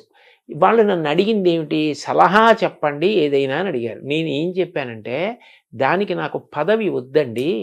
కారణం ఏమంటే, నేను ఇంత ఒత్తిడిలో ఉన్నాను, నేను రాలేను సమావేశాలకి. నా వలన నిజంగా మీకు ఏదైనా సలహా కావాలి అంటే పదవే అక్కర్లేదు, మీరు నాకు ఫోన్ చేసినా నేను చెప్పగలిగింది అయితే చెప్తానండి అని చెప్పా. అట్లాగే నేను చెప్పిన ప్రవచనాలు వెంకటేశ్వర భక్తి ఛానల్ వారు ఎన్నో సంవత్సరాలుగా వేస్తున్నారు. నేను ఇప్పుడు వాళ్ళు ఏది అడిగినా నేను చెప్పినవి వాళ్ళకి ఇచ్చా. నేను ఎవరి దగ్గర పైసా పుచ్చుకోను. అందుకని అప్పుడు ఆ పదవి తీసుకోలేదు. ఇప్పుడు పదవీ విరమణ చేసేసాను. ఇప్పుడు నాకు ఏదో కొన్ని ఉపన్యాసాలు నేను ఒప్పుకున్న ఉన్నాయి. కానీ నేను దీని గురించి ఒక స్పష్టత వచ్చి పిల్లలకి చెప్పడానికి నేను కాలాన్ని ప్రణాళిక చేసుకోవడానికి నాకు అవకాశం ఉన్నటువంటి సమయం. అందుకని ఇది అంగీకరించాను. కానీ యథార్థానికి నాకు ఈ స్థాయి కావాలి, ఆ స్థాయి కావాలని నేను అడగలేదు. బహుశా ఏ ప్రేమ చేతనో లేకపోతే ఈయనకి ఇచ్చిన కర్తవ్య నిర్వహణలో ఇది ఆయనకి సానుకూలం అవుతుంది అన్న ప్రేమ చేతనో వారు అట్లా ప్రకటించారు. దాన్ని నేను కూడా అంతే సహృదయంతో స్వీకరించా. కానీ నా ప్రధానమైన ఉద్దేశ్యం మాత్రం ఒక్కటే, నేను పిల్లలకి ఉపయోగపడగలిగిన 4 మంచి మాటలు పిల్లలకి చెప్పగలిగిన నా వల్ల ఒక్క పిల్లవాడు తన మార్గాన్ని మార్చుకుని చెడు వైపుకు వెడుతున్న పిల్లవాడు ఇది చెడు వద్దు అని మారగలిగిన నీ దేశానికి గొప్ప సేవ చేసినట్లు భావిస్తా. ఎందుకనంటే మీరు ఆలోచించండి, ఒక్క పిల్లవాడు గాడి తప్పి ఒక తప్పు వైపుకు వెళ్ళిపోతే వాడు రేపొద్దున్న ఎంత పెద్ద నేరస్తుడవుతాడో, ఎంత ప్రమాదకరమైన వ్యక్తి అవుతాడో, వాడి వల్ల దేశానికే ఎంత అప్రతిష్ట వస్తుందో. నేను చెప్పిన మాటలు ఒక్క పిల్లాడినటువంటి మార్గం నుంచి తప్పించగలిగాయి అనుకోండి. మా అమ్మ 9 నెలలు కష్టపడి కని ప్రసవ వేదన పొంది నన్ను ప్రసవించినందుకు నా జన్మకి సార్థక్యం. ఒకటి మాత్రం నేను మనసు విప్పి త్రికరణ శుద్ధిగా చెప్తున్నాను శర్మగారు మీకు, నేను బ్రతికినంత కాలం బ్రతకను. ఎందుకనంటే 65 ఏళ్ళు వచ్చాయి. ఇంకో 65 ఏళ్ళు మాత్రం ఒక్కనాటికి బ్రతకను. నాకు ఎంతో ఓపిక ఉండే కాలం మహా అయితే ఇంకొక 6 ఏళ్ళు 7 ఏళ్ళు. ఆ తర్వాత శరీరం శిథిలం అవ్వడం అనేది సహజంగా ఉంటుంది. ఇంత ఓపిక కూడా ఉండదు. ఇంతకాలం నయా పైసా ఆశించకుండా ఆధ్యాత్మిక ప్రవచనాలు చేశా. నా కోరిక ఏమిటంటే ప్రవచనాలు మానేస్తానని కాదు, కానీ 10 మంది పిల్లలకి నేను ఉపయోగపడగలిగితే, తల్లిదండ్రులకి, కుటుంబాలకి, ప్రభుత్వాలకి, దేశానికి నేను ఇంతకన్నా ఏ సేవ చెయ్యాలి? నాకు భగవంతుడు వాక్కునిచ్చాడు. ఆ మంచి మాటలు నేను పిల్లలకి చెప్పి 10 మంది పిల్లల్ని బాగు చేయగలిగితే ఈ దేశంలో పుట్టినందుకు, ఈ దేశమాత రుణం తీర్చుకోలేను, కానీ ఆ తల్లి వీడు నా కడుపున ఈ దేశంలో పుట్టినందుకు వీడు త్రికరణ శుద్ధిగా భవిష్యత్ తరాల కోసం తాపత్రయపడ్డాడని భరతమాత సంతోషిస్తే నాకు చాలు. అదే 10,000. అదే 10,000. దాని కొరకు అంగీకరించాను కానండి. నిజానికి ఇతర విషయాలు వాళ్ళు ప్రేమతోటి, గౌరవంతో ఇది బహుశా ఈయనకి ఉపయోగపడుతుందని కల్పించిన స్థానం అని నేను అనుకుంటున్నాను. దానివల్ల మీకు సహజంగా తీసుకున్నారు. నేను ఎవరిని ఇది ఇవ్వండి అని ఎప్పుడు అడగలేదండి. అది కూడా కేంద్ర మంత్రి కేబినెట్ హోదా అన్నా కదా, దాన్ని సహజంగా తీసుకున్నారు. కానీ దానికే మీరు అది వస్తుందని ఇది తీసుకోలేదు. ఇది చెయ్యాలి కాబట్టి ఒప్పుకున్నానంతే. వాళ్ళు ఏదో ఏర్పరిచారని. అయితే మీ కార్యక్షేత్రము ఎలా ఉంటుంది? తర్వాత మీ ఏ స్వేచ్ఛతో మీరు ప్రవచనాలు చెప్పటము, గో సంరక్షణ ఏం నడుస్తూనే ఉంటాయి. అయ్యో, అది ఇప్పుడు అకస్మాత్తుగా పూజ పూర్తయితే అక్షతలు నీళ్లు వదిలేసినట్టు వదిలేసేది కాదు కదండి. అది నా సప్తధాతువుల్లో జీర్ణం అయిపోయిన విషయం. అవును, అది నాకు ఎంతో సంతోషకరం. అది నేను వదిలిపెట్టేయలేను. నేను ఎప్పుడూ భగవంతుణ్ణి ప్రార్థన చేసేది కూడా ఒకటే. నేను ఒక ప్రవచనం చేసేటప్పుడు నా దృష్టి అన్య విషయాల వైపుకి వెళ్ళదు. ఎప్పుడైనా పూజ చేసేటప్పుడు వెళ్ళొచ్చేమో, జపం చేసుకునేటప్పుడు వెళ్ళొచ్చేమో, ప్రవచనం చేసేటప్పుడు కుదరదు. ప్రవచనం చేసేటప్పుడు దాని మీదే ఉంటుంది దృష్టి. అంటే ప్రవచనం చేసేటప్పుడు నేను వెళ్ళిపోగలిగితే భగవంతుని వైపే దృష్టి పెట్టి వెళ్ళిపోతానని నాకు ఒక పెద్ద ఆశ. అలాంటిది నేను ప్రవచనాలు వదిలేస్తానని ఎలా అనుకుంటాం? వదలలేను. కానీ నేననేది ఏంటంటే ప్రవచనానికి విద్యార్థులకి సంబంధం లేదని అనుకోకూడదు. నేను మొన్న విశాఖపట్నంలో ప్రవచనానికి వెళుతుంటే బోలెంతమంది పిల్లలు ఉన్నారు. నేను ఎందుకో వచ్చారులా ఉందనుకుని సభలోకి వెళ్ళిపోయారు. రెండో రోజు కూడా సభలోకి వెళుతుంటే పిల్లలు అందరూ ఉన్నారు. నేను అందులో ఒక అమ్మాయిని పిలిచి అడిగా, అమ్మాయి ఏమి నువ్వు వచ్చావు అని అడిగాను. అడిగితే ఆ పిల్లంది, మాకు ఇది ఆధ్యాత్మిక ప్రవచనంలా అనిపించదండి, మాకు ఇందులో మేము పాటించవలసిన విషయాలు అనేకం అర్థమవుతున్నాయి. రాటు పోటు తట్టుకుని నిలబడ్డం అంటే ఏమిటి అన్నది మేము రాముడి గురించి మీరు చెప్తున్నప్పుడు వింటున్నాం. ఏ వయసు అమ్మాయి సార్? ఆ అమ్మాయి ఆ పక్కనే గాయత్రి ఇంజనీరింగ్ కాలేజ్ అందులో చదువుకుంటున్నటువంటి పిల్ల. అంటే ప్రవచనంలోనే అంతర్భాగంగా వాళ్ళు ఎరుకోగలుగుతున్నారు. ఎవరికి కావలసింది వాళ్ళు ఎరుకుంటున్నారు. అప్పుడు ప్రవచనం మాత్రం పిల్లలకి పనికొచ్చేది కాదని ఎలా అనగలరు? దానికి ప్రవచనం అవుతుంది అంతే కదా. అందుకని చెప్పి అది నడుస్తుంది, ఇది నడుస్తుంది. కానీ కేవలం పిల్లల కోసమని ప్రభుత్వ పరంగా నాకున్న ప్రయోజనం ఏమిటంటేనండి, ప్రభుత్వానికి ఒక శక్తి ఉంటుంది. పిల్లలందరినీ కూర్చోపెట్టగలదు, ఉపాధ్యాయుల్ని కూర్చోపెట్టగలదు, తల్లిదండ్రుల్ని కూర్చోపెట్టగలదు. ఎక్కడైనా సమన్వయంలో మనం ఈ మార్పు చేద్దాం, ఇది బాగుంటుంది అనిపించింది అనుకోండి, చెయ్యగలదు. వాళ్ళది సార్వభౌమాధికారం. అప్పుడు నేను ఈ దేనికోసం ప్రయత్నిస్తున్నానో అది సాధించడం తేలిక. అంటే మనం అనుకున్న విద్యా నిర్మాణం పని చేయగలదు. వాళ్ళ చేతిలో వ్యవస్థలు ఉంటాయి. తర్వాత వాళ్ళు జీవో తీసుకొచ్చి పాలసీస్ తీసుకొచ్చేసి అన్ని విద్యా విధానం అన్ని మార్పులు చేర్పులు చేయగలుగుతారు. ఇలాంటి వాతావరణం ఉంటే మంచి విద్యార్థులు తయారవుతారు, మంచి యువత తయారవుతారు అని చెప్తే మీరు చేయడానికి వాళ్ళకి గవర్నమెంట్ కాబట్టి అది అవకాశం ఉంటుంది. అందుకని నేను ఆ పదవిని స్వీకరించడానికి కారణం అండి. మీ కార్యక్షేత్రం ఎక్కడ ఉంటుంది? నేను ఎక్కడ ఉంటే అదే కార్యక్షేత్రం. అంతే, ఈ స్వేచ్ఛ మీదే. అంటే ఎందుకనంటే నేను ఎప్పుడు ఎక్కడ మాట్లాడుతున్నా ఇది మాత్రం మరింత బాగా గుర్తు పెట్టుకుని ఉంటాను. ఎందుకంటే సభలో 10 మంది పిల్లలున్నా పిల్లలకి పనికొచ్చే మాట కూడా కలపడానికి ప్రయత్నం చేస్తూనే ఉంటాను. అప్పుడు నేను ఎప్పుడు ఎక్కడ ఏది మాట్లాడుతున్నా నాది కార్యక్షేత్రంగానే మాట్లాడుతూ ఉంటాను. సో మీలో ఉన్న ఆనందాన్ని గమనిస్తుంటే ఏదో స్కూల్ కొత్త పుస్తకాలు గురిస్తే పిల్లవాడు ఎంత ఆనందపడతాడో అలాగా మీరు నాకు చాలా ఇష్టమైన పనికి మీకు బాగా దగ్గర అవుతున్నాననే ఒక ఆనందం మీరు నాకు అనిపిస్తుంది. చాలా సంతోషం శర్మ గారు. మీతో నేను మనసు విప్పి ఈ సందర్భంలో ఒక విషయం చెప్తా.